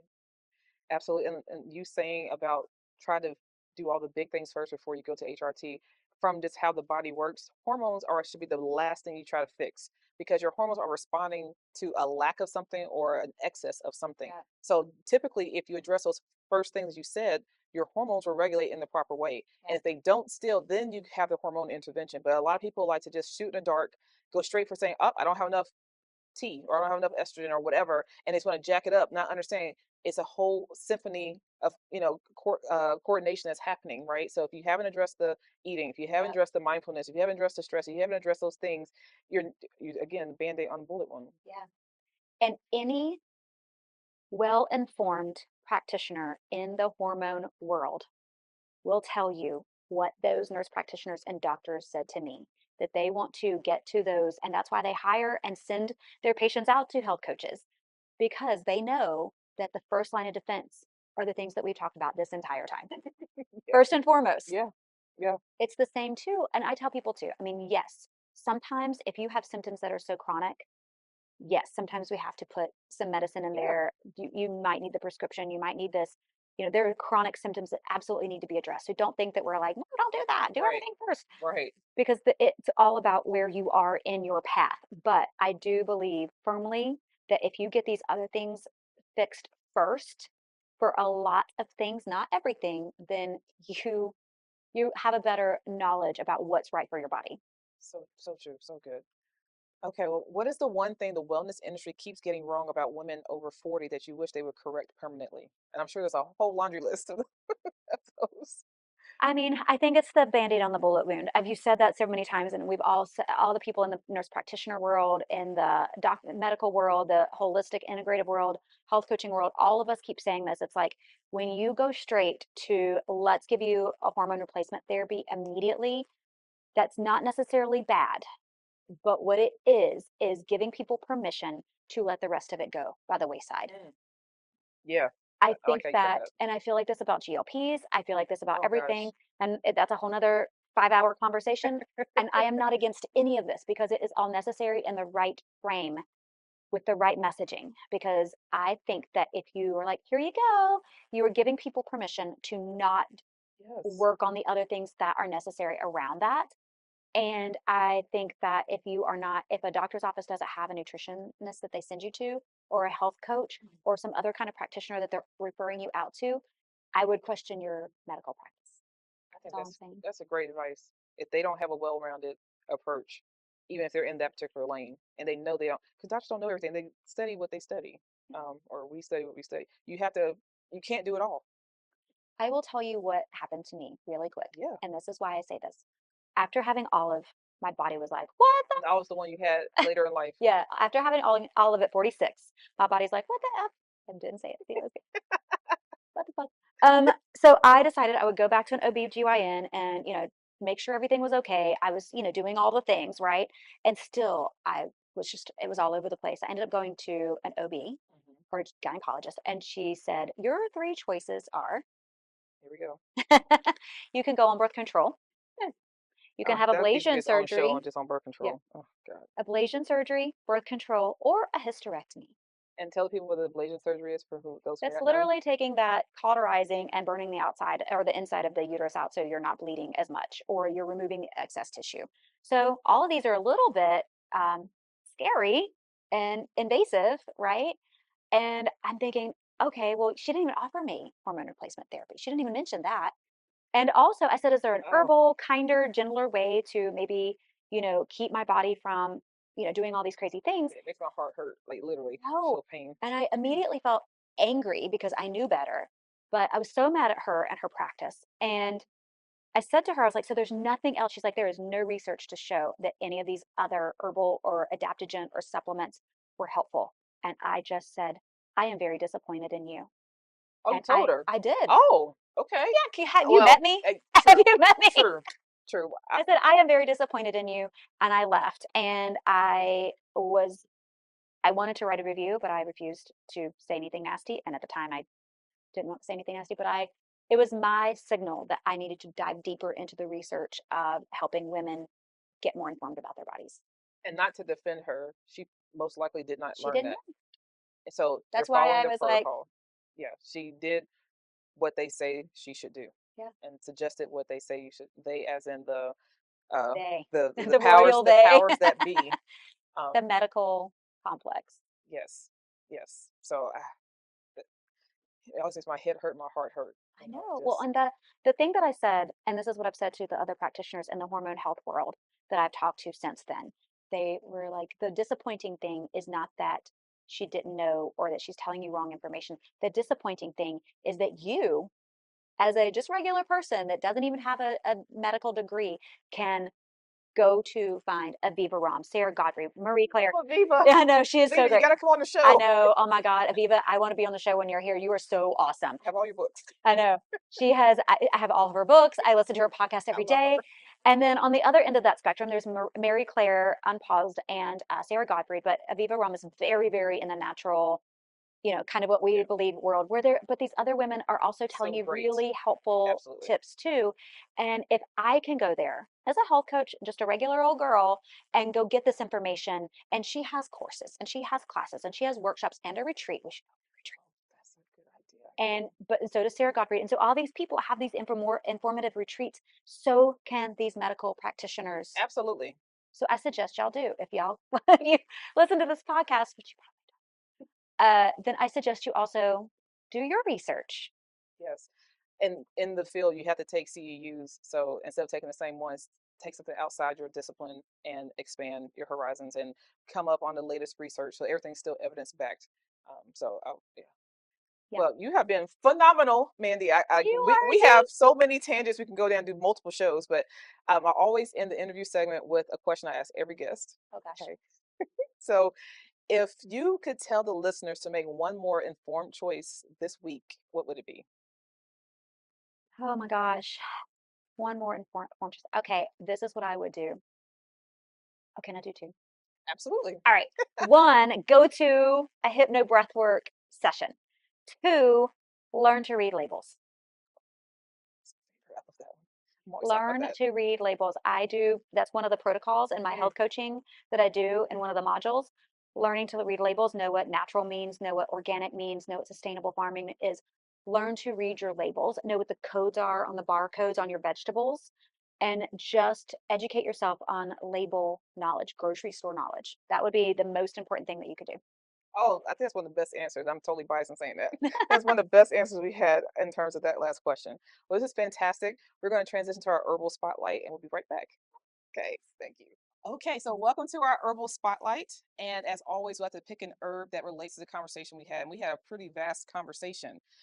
This is an herb that I don't know if people in the United States know that much about, but the rest of the world is not a secret. It is yerba mate. Are you familiar Yes, with that? absolutely. Love yerba mate. It's a caffeine alternative. Some people use it as an energy drink because it helps you have sustained energy, no crashing. Yeah. It also helps with natural appetite suppressant, so it's a natural GLP-1. So you don't have to do any kind of semaglutide or Monjaro, Jaro, and what's the other one? Ozempic. Tirzepatide. Yeah, you don't have to do those things. You can. There's so many natural GLP-1s because GLPs are made within your gut yourself, right? So this is something that's really good for that. And what I love about it is because it helps with supporting metabolic function specifically. It helps with reducing any kind of systemic inflammation, I love fat that. metabolism, fat storage, and your appetite. So it's so good, and it helps balance the ghrelin and leptin responses. That we So talked about earlier. Yeah. yeah, so I thought this was a perfect herb that tied that all in together. Yeah. Um, yeah, what else is it? Hormonal modulation? I Yeah. forgot about that, and I wrote this down so I wouldn't forget. And because it's a mild caffeine, it's something that you can have. A lot of people who would normally be sensitive, they can have it later in the afternoon too, You can. and in your food. Yeah, and like it's used as a caffeine alternative. You don't have the side effects of like a coffee or something like that with when you use your yerba mate. The typical approaches is normally done as a tea, a brewed tea. Yeah. That's a little bit more on the concentrated side. That's a great way to do it. You can also take it in a capsule, or the way that she'll try it today will be in a powdered form.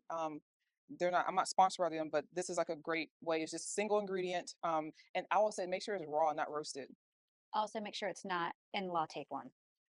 So Lord have mercy. Because they do have these pre-made in a latte form that Oh, already has some sugar and like a milk powder in it. So just make sure that you get the pure, absolutely. I they because think I so many. accidentally did that before. And then now then you can actually become jittery and all that when you don't have that when you have regular yerba mate. So how I take it, if I take it, I'll either put it into a smoothie, and sometimes like pre-workout or post-workout, I'll just put it in some water, and that's how I have it for you today. If you want to taste it and Ooh, tell them what you think about how it just tastes in plain we've old got this water. lid on here really tight. Yeah, I look, can't get child proof. it. There you go. See, you are muscular and strong.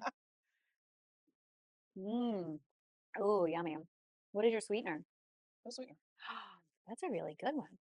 Take it back. When I steeped it with stevia leaves. I always steep it with stevia I leaves. love Yeah, stevia. Did you know? Fun fact. You might know this. The audience probably doesn't know this. Stevia is one of the sweeteners that your body does not recognize as sugar. it is very true. And 0 calorie. Oh And it is, goodness. I know that stevia is weird tasting in a lot of things, but if you get real stevia and Real real, stevia. yeah, it does not, It is a plant, y'all. it is, it's just a leaf. You can grow it. You should grow it. Yeah, it's not like sugar cane where you have to have like a field like bamboo, but it's like a real plant that you could just grow on your porch. And you can take the leaf and go, "Doot," and there you go. And every time I like do an herbal spotlight, make a tea, and I put the stevia leaves in it. Everyone's like, "Oh, what sweetener did you use?" I'm like, "It's Mm, just stevia leaves. dang, now this is good. She's good. That's really good. Can I just take this It's whole for thing and drink? you. Oh, I'm gonna drink all of that. That's for you." That's And yummy. you'll feel very refreshed. You'll feel very sustained. You won't have that 2 o'clock crash. You won't have like it balances your appetite. So when you choose to eat, you can choose and make an informed choice and eat something proper instead of like, "Oh my God, I'm ravenous with hunger," and just go grab the first thing like Yeah. protein Doritos or something. This is really good. It's really refreshing. It's kind of like a tea. It almost has like a lemonade mix. Like people in the South, if you've ever had what's the name of the tea and lemonade? The Arnold Palmer. It kind of Oh, has like an Arnold I can see that. Palmer like taste.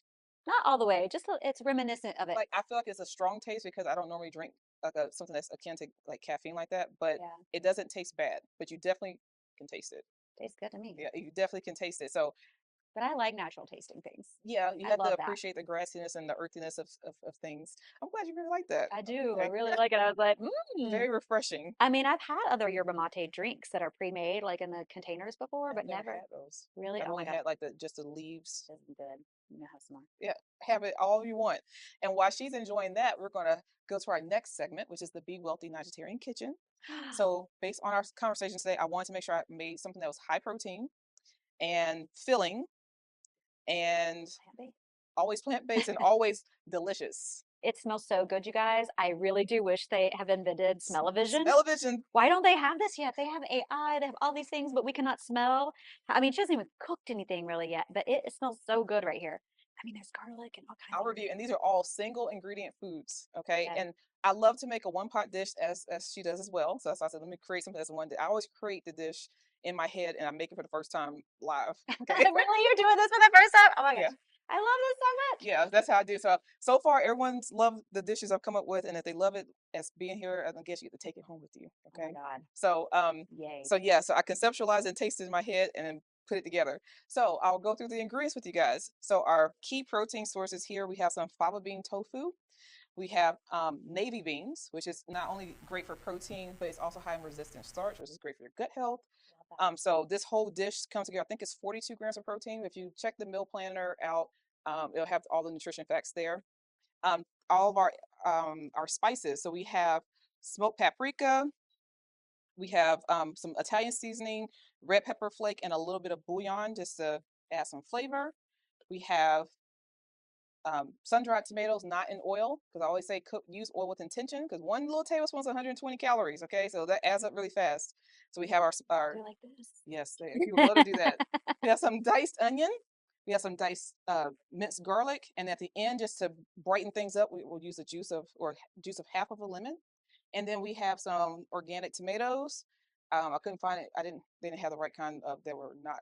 They only had the non-organic ones, and I couldn't buy the fresh ones like that. And we have some organic spinach.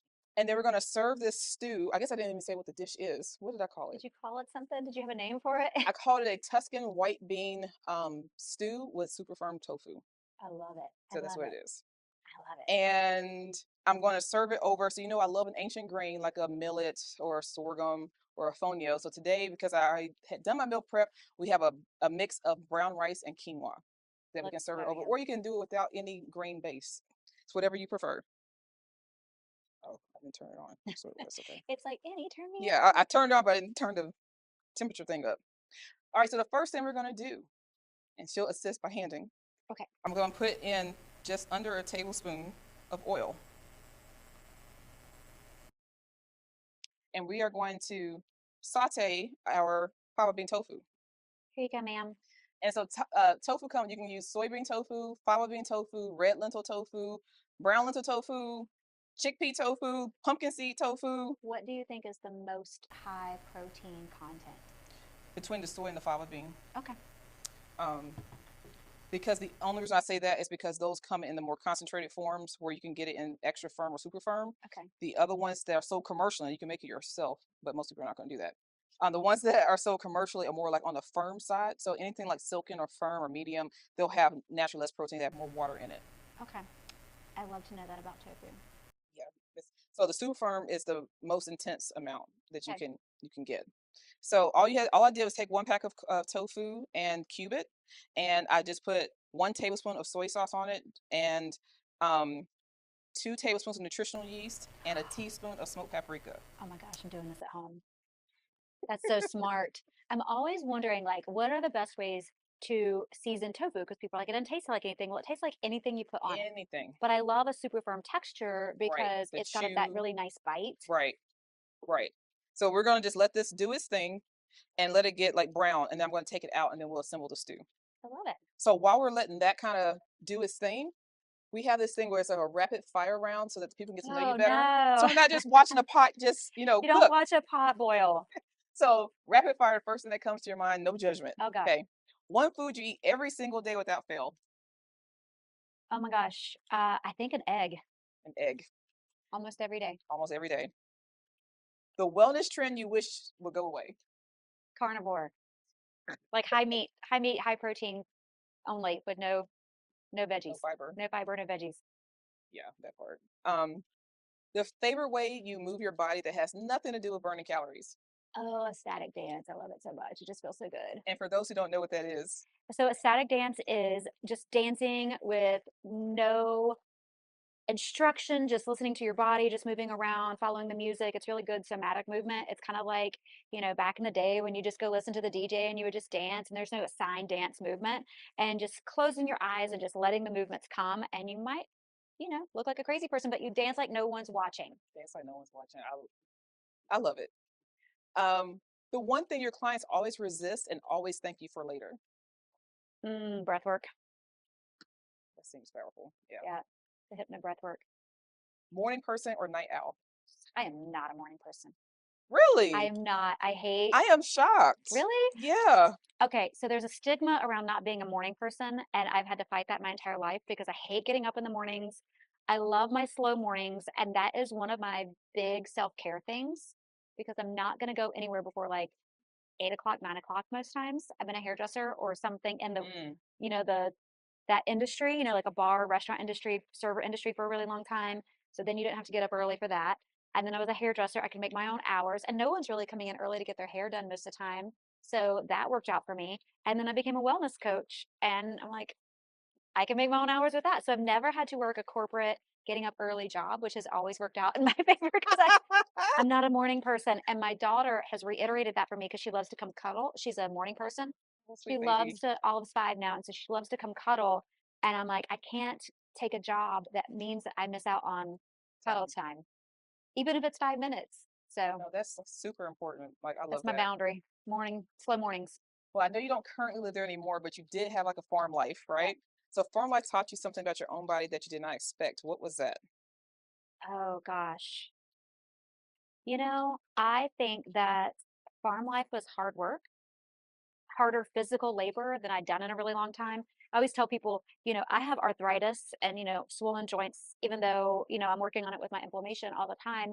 But I was a hairdresser for all those years. It's repetitive movement. And I Mm. always tell people, I'm like, you know what? It wasn't digging ditches. I wasn't re-roofing houses. It wasn't like, but it was hard work, right? It was hard on your body. So I feel like farm life was all about like working hard and, helping my husband put up fences and Mm. feeding the chickens and cleaning out the chicken coop and, cutting back the elderberry bushes. Those suckers were like They They're That's huge. why they've been around forever. I know, they were so great, but all this hard work was like, "Oh my gosh, I can do hard things."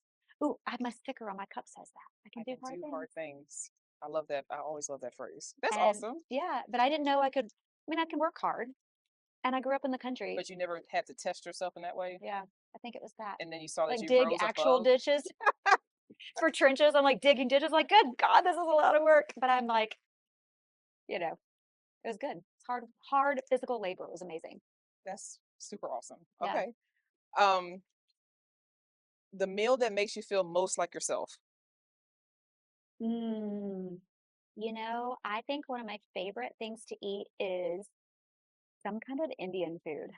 Ooh, yeah. Like a buttery, vegetable-y, paneer-y kind of thing. Like I just love that soulful, cumin-y, So you almost like the depth of spicy. flavor Yes, and the sauciness and the and the stewiness. stewiness of it. Yeah.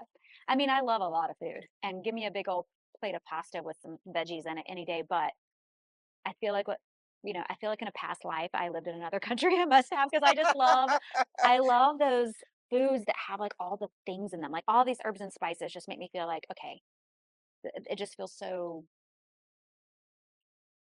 yummy.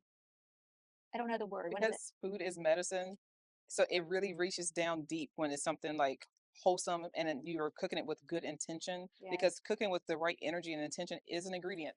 it I say is. that's number one ingredient. Love, You got to have that, and love. that really comes through the food, and it will actually nourish your body.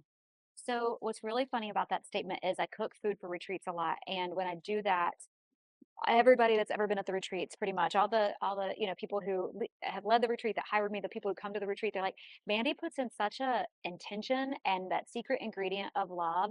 I mean, I usually sage the kitchen, and I'm trying to Oh be really yeah. intentional about like what I put in there and making sure that I'm focused on it and I'm having fun. Usually I'm playing music and dancing around. Like I want it to be fun and feel good and that just that mm, coziness, cozy. That's the word. Cozy, cozy. Yes. Yeah. Ooh. Whoops. So I don't really love induction tops. I don't either, but Yeah. they're they're easy. Yeah. But if this I was love my a flame. my fire upstairs, it would have already been fully browned. I So know. in light of time, we're gonna go ahead and take these out, and we're gonna Put keep this it in here. moving. Yeah. At least they're already cooked. We don't have to worry about. That's perfect. It's beautiful. Nice and brown. It's brown enough. We're gonna keep this show on the road. Keep it moving. But in your actual home kitchen, not your studio kitchen, I know. you can you can make it a little bit more crispy than I just did. This is just for TV purposes. Now what? All right. So next thing we're gonna do, we're gonna just start to add everything. So if you hand me the beans, my lovely. So why do you put beans instead of garlic and onions first? So such a great question. So when you want the flavors to show, if you add those in the beginning, they become depth of flavor. If you add them later, it becomes a part of the flavor profile. I love that. Helpful hint, everyone. Chef tricks for 20 years of service. I love that. Um, yeah. So same thing with onions. So most people add onions as a Like a precursor. aromatic, Yeah. right? So that's why I'm putting in. I don't want onion flavors to be like super present in the beginning. But once that cooks down, the next thing I'm going to do, I'm going to because I want the garlic to kind of come through. So I'm going to add it in later. I'm going to bloom the spices. So we still have the fat of the avocado oil. So once these onions become a little translucent, Tell us about bloom the spices. yes. So in order to bloom a spice, the volatile oils in our medicine, in our spices, requires a fat to get to release all the volatile oils. I love So that. otherwise, I would cook this completely oil free. But anytime I'm going to bloom a spice, that's the only time I introduce a fat, either a fat of a healthy oil or a whole oil or whole fat source like an avocado or tahini or something like that. Okay. So that is why. It's a great question. Oh my gosh, my stomach just growled. As soon as somebody sautés onions, I'm like, rawr. Every time. It's like you could go into any house anywhere, and if you smell onions or garlic or peppers sautéing, It's a it's wrap. like, It's a whole wrap. if I want my husband to be hungry, I just saute some stuff. He's like, oh my gosh, this kitchen smells so good. I was like, all I've done is saute onions. That's awesome. All right. So now with the fat that's still left in there, I'm going to bloom these spices. And it's going to coat everything so that we're getting that depth of flavor carried through the whole stew dish. I love that. So I know she's got a camera here showing you, but what she keeps doing is making sure that she moves everything over so the food, the spice or the onion or everything gets to touch the pan first, which I love. That's so smart. You're not just pouring it over the top. No, Do that's what's going you? to actually bloom the spice and create the depth of flavor and before you coat it in your ingredients in the pan. I love that. Do you know you can bloom coffee?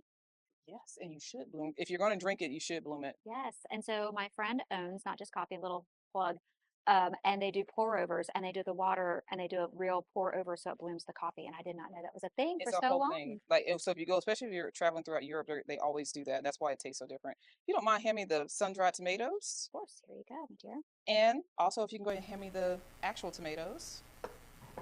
Like for me to open that. It's open. Oh, it is. Yep. Oh, yeah, that's right. You have one of those. She has one of those things that do not cut the thing. Yeah. I've always been, oh, I thought I opened it all the way. I remember in sometime in elementary school, the man who would like pick up the trash came and said how they get hurt and injured. I'm just gonna open time. Oops. And I always was conscious of that. That's so smart. I used to have one like this. I need to pull it back out. Yeah, it really does a great job, even though I did a poor job. She didn't finish, you guys. It works I real did well. finish. Yeah, it really does work well. That looks so beautiful. So we're getting, so with tomatoes in particular, like one of its key nutrients is lycopene, but with Mm, tomatoes specifically, like it's for the lycopene to be fully present, it has to be heated. So you don't get the same amount if you're eating like a raw tomato. So this is one of the things that has to be actually heated. Another thing, when you're cooking without meat, you have to account for the umami that is being missed yes. when you are not using meat or bone or marrow. And so you have to use foods that have a lot of glutamates in them. So that's why we added the sun-dried tomatoes, because the concentration of the sun-dried tomato has a lot of umami, therefore a lot of glutamates, and Mhm. that's what makes you feel like, ooh, this is good. And Yes. then you don't even think about there's no meat in the dish. And so that's another thing I was going to say earlier. Like eating raw food is really good for you in so many instances, but so many foods need to be heated a certain amount to get the full amount of their nutrients. And I tell Absolutely. that to people too who are like, what about raw food? I'm like, oh, but you needed the combination. It's a combo. It's a combo. Now we can go ahead and add in our garlic. Ooh, yay. Garlic. I was going to ask you something else. It'll come back to me. Left my brain. It'll That's what come back. happens. You're smelling all this and you got I know, I'm like, distracted. And so then yummy. the next thing we're doing, and the reason I forgot to mention, so I did the tofu separately because when I actually stew this and add in our vegetable broth, I wanted there to be a difference in texture between the beans that are already cooked and soft versus the chewiness of the tofu. So if I kept it in the pot and boiled it, it will still have a It, chew, but it will yeah, get softer. And so it'll you want start to to have break down. a mouthfeel, a different types of mouthfeels. I love that. That's so smart. So we're going to go ahead and add in our no chicken broth. And So this tell me is why it's called no chicken broth. because this is made with no chicken. So it's like a So it's a veggie broth. I was like, is there something special in there? so it's a chicken flavored broth that does not use chicken parts. Okay. Okay. Yeah. I just wanted to clarify that because So I made veggie broth and I've made chicken broth, but I've never made no chicken broth. so you can make it yourself or you can purchase it in the store. They have no beef broth. They have no chicken broth because I just don't want to have that in my food that I'm preparing. I want life, not death, in my foods. So that's a personal preference. You can use regular chicken broth if that's what you have and prefer. I like Okay, so that. we're That's gonna let awesome. this come to a simmer. And then once it comes to a simmer, we will add in our spinach and then we'll add in our basil. We're going to add those always at the end because we want them to still be green when we Okay. eat Yeah. them, not brown. We'll adjust for taste. And so I have some extra bouillon here. And then to lighten things up, we always want to do some type of citrus. And that way you'll add less salt when you do that because they kind of have the same receptors on the tongue. So if you add citrus first before you salt, you'll use less salt. And then when you're talking about salt, if you're salt sensitive, make sure you are eat enough potassium. So you want the potassium to sodium balance to be actually a 10 to 1 if you're on the naturopathic side. And on the on the allopathic side, they'll say a 4-to-1 ratio. So they'll say, oh, stop eating salt instead of saying increase your potassium. Now, that does not apply if you have any kind of chronic kidney disease or any other contraindication. So still consult your healthcare team. So I'm a doctor, but I'm not your doctor. So I love that. I want to I make love sure that. that we have that part outlined and discussed. So this is starting to come to a little bit of a boil. I'm feeling it. So I have another quick question. Yeah. So I would like for you to say something about I mean, you did kind of touch on the need for acid. What is the purpose of acid? Awesome. first of all, it's very alkalizing to the body. Yes. And so, particularly in today's day and age, when you're talking about carnivore diets or all these things, it's very acidifying to the body. Our body is slightly alkaline with a pH of about 7.3. That's what your blood kind of sits between there, 7.3 ish. And if you're not with a pH scale, 7 is neutral. So anything above 7 is basic or alkaline, and Right. anything below it is acidic. So adding even though this is acidic on the pH scale, it becomes alkalizing in the body. And that's very confusing for people. It is So very it's really confusing to people. important that you say that. Yes, It's so important because it's though. like a 2 on the pH scale in terms of acidity, between a 2 and a 3, but in your body, it actually alkalizes. It also helps with your ability to absorb more of the digestive Yes. enzymes. There's so many things it does. And then the volatile oils in the skin, and then the white part of the skin, the pith, that's where all the bioflavonoids are. So this is actual medicine, right? So don't just I chuck love it. that. Don't just throw it away. Don't just chuck it, right? Don't just Because squeeze it and go. yes, always shave it. And if you're not going to use the shavings right now, I said shaving zest right now. Just shave it. Just shave it. Yeah, you can freeze it and you can put it in later, right? There's so much you can do. And then if you eat clean, this is actually my deodorant. I stopped wearing deodorant years ago. So limes and lemons, when I finish using it, then it goes in the trash. Don't cook with it after that. Don't cook for that. Don't do that.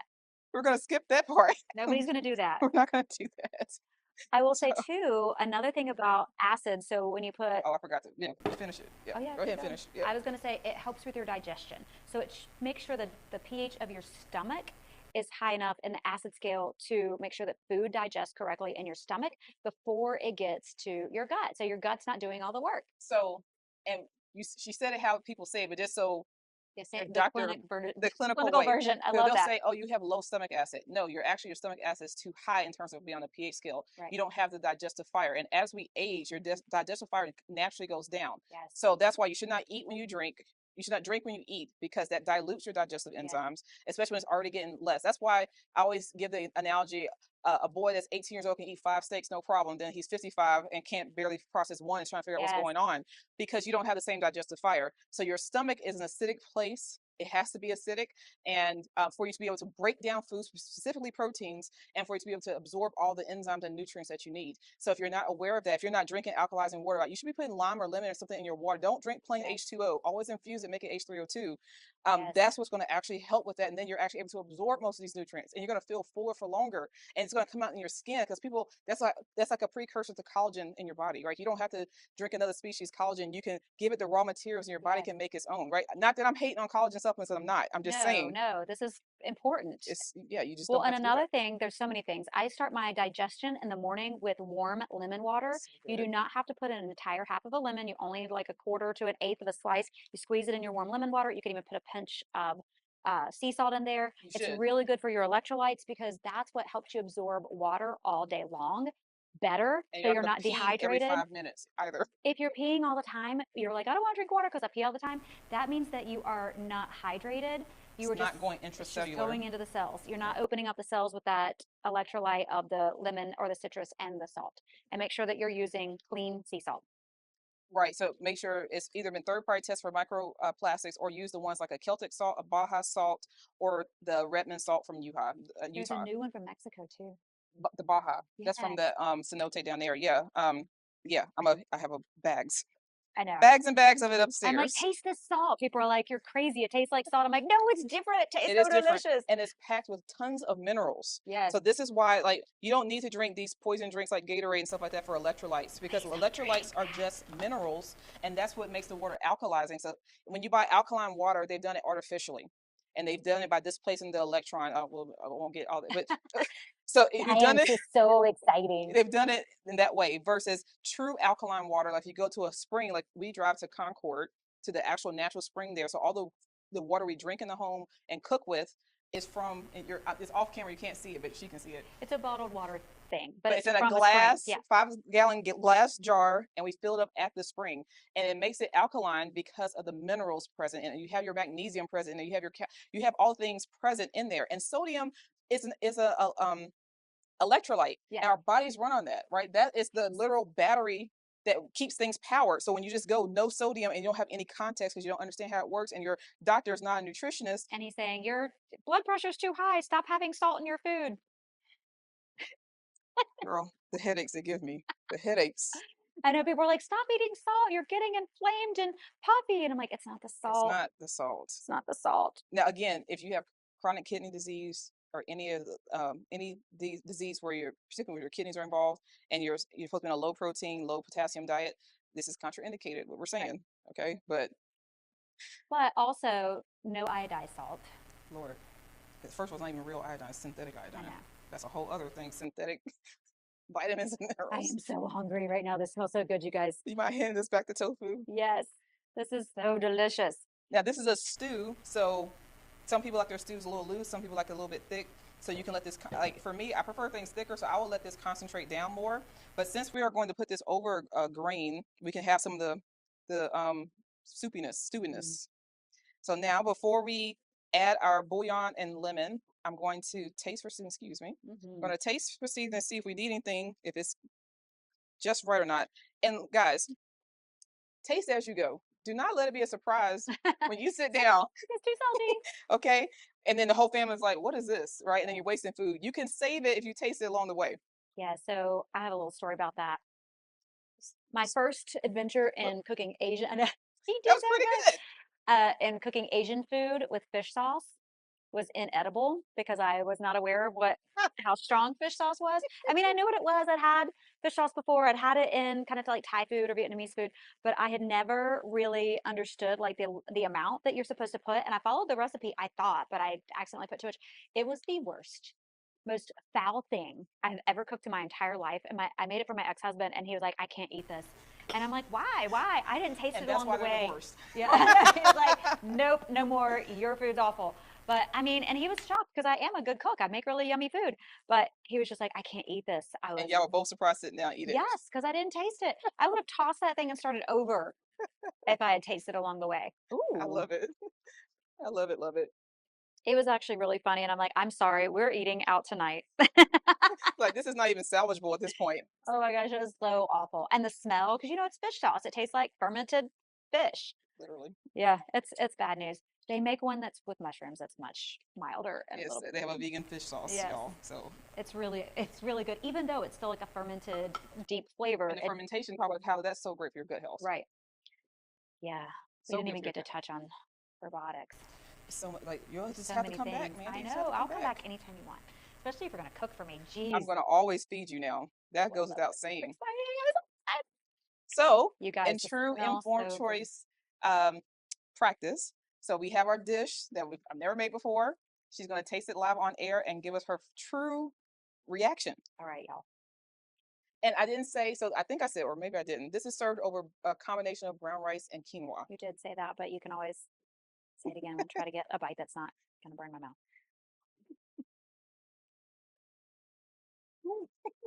Mm. Oh my God. Can I eat this whole bowl on air? It's for you, and absolutely Mm. tell the people what you're tasting and what you like or don't like or whatever you're thinking about it. Oh my God, I can't even talk right now. Can I just, no, no. I can't tell you guys what's going on here. No, I will tell you a few of the things that I'm loving about this is I love how fresh the spinach still tastes because you put it in Bless. so close to the end. I love the firmness of the tofu still because I have a texture thing, and Mm, I love when I have tofu and it's super firm and it doesn't get like all mushy yeah, that's in your mouth. yeah. And I love the mix of flavors and textures. And I love this grain. I always love when you mix quinoa and rice together. And I love the citrus. Like you can taste it. It's really fresh. And did you Not the even, stuff in a jar, y'all. A real. like a real lemon? Did you even put salt in here? I didn't have to. Dude, this is so good. When you build up the flavors and then you add that lemon, you don't really have to. That's why you taste it, because if I just added it, it would have been salty. It would have been salty. Yeah, I love all the seasonings you put in here. There's a smoky flavor. Was that the, the smoked paprika. yeah, the paprika. There's so many layers of depth, and everybody thinks this is one thing. I was vegan and vegetarian for a very long time, and I do eat meat now, but I make sure it's very clean meat, and I don't eat it often. But what I was gonna say is people think that vegan and vegetarian food is bland. I have no idea. You have no idea. If you have It's not, exciting. it's so exciting, and you can play around. And I love the fact that you put the nutritional yeast on here because it almost makes kind of like not a crust, but like a, Yes. If I had cooked it longer like I was supposed to. no, it still has that. It's like almost like a little bit of a crust, almost like you toss it in something like a breadcrumb almost. It's so good, and it's so, And the nutritional yeast is another umami factor that yes, if you're not using meat helps you feel like you're having that flavor there because it's super full of glutamates. And it's also very full of not only your B vitamins for all your energy, your water soluble vitamins, but it's also very high in protein as well. So this added like another 10 grams of protein to the dish. Oh my God. So, all you people who think you can't get enough protein and deliciousness, This is 42 grams of protein, easy. I know. And That's I not don't even even, including the quinoa. and I can't even eat this whole bowl probably because it's so filling. Like there's so much density and flavor and there's so many layers. I love the layers. I love the fact that you didn't even use salt. That is so impressive to me. I'm not anti-salt, just I know, right? conscious about oil We just use talked and about how salt. awesome Yeah, it salt is is. for you, It is but great, but if you add citrus, it really because it uses the same receptors on the tongue a lot of the time. So if you use citrus, you'll use a lot less salt. There was in the seasoning mix there was one, it was actually a half teaspoon of bouillon. So there's some that's where saltiness. the salt comes from. And then in the no chicken broth, there's a little bit of salt there, but no additional salt outside of those two things were added. So we had a half teaspoon of bouillon and we had the broth. Mm, Yep, that's it. this is really good. And I'll tell you, when you make skillet meals, and I love one pot meals, I Is it? yes, you can put it away for later. It doesn't get all weird and gross, like, if you're making separate pieces, sometimes like a salad can get wilty, but because the spinach is still so fresh. I mean, she put a whole thing of spinach in here and it's like so delicious. But And it's still green. I love a canned tomato because it gets that stewiness Stewy. too, and it kind of feels like gives you that yummy Feels feeling, that comforting. cozy, yeah. So you're getting less calories, and we don't even talk about calories really, but Yeah, this dish, and this is without the rice and the quinoa, is 430 calories. that's beautiful. It's 31 grams of carbs. That's not net carbs. It's 14 grams of fiber. I love that. So it's It's a super. full meal. 42 grams of protein. You have all the things that I you love need. it. That's a full meal. It's so great. And I think that that's the beauty of skillet meals, or if you're putting it in the oven and doing like a roasted pan meal, like it Sheet doesn't, pan meal. I mean, how long did it take you to really make that? Truly. 10 minutes. 10 minutes. And if Maybe you follow your Nourish by Naija method, you've already prepped your grains for the week, so you don't have to cook it that day. Right? It's probably in the freezer ready to go. I love that. So it's so quick and easy. Mm, And if you think you don't like tofu, if you try this way, you probably will like it. you would love this. I can't stop eating. Well, It's so good. Mandi, you have been an incredible guest. Like I just loved our conversation, It's been everything. so great. I love it so much. We'll have to have you back for sure. But we're going to go ahead and close on out. Thank you for trying this on air live and just for being good. here and sharing your knowledge to people. And until next time, heal naturally, live vibrantly.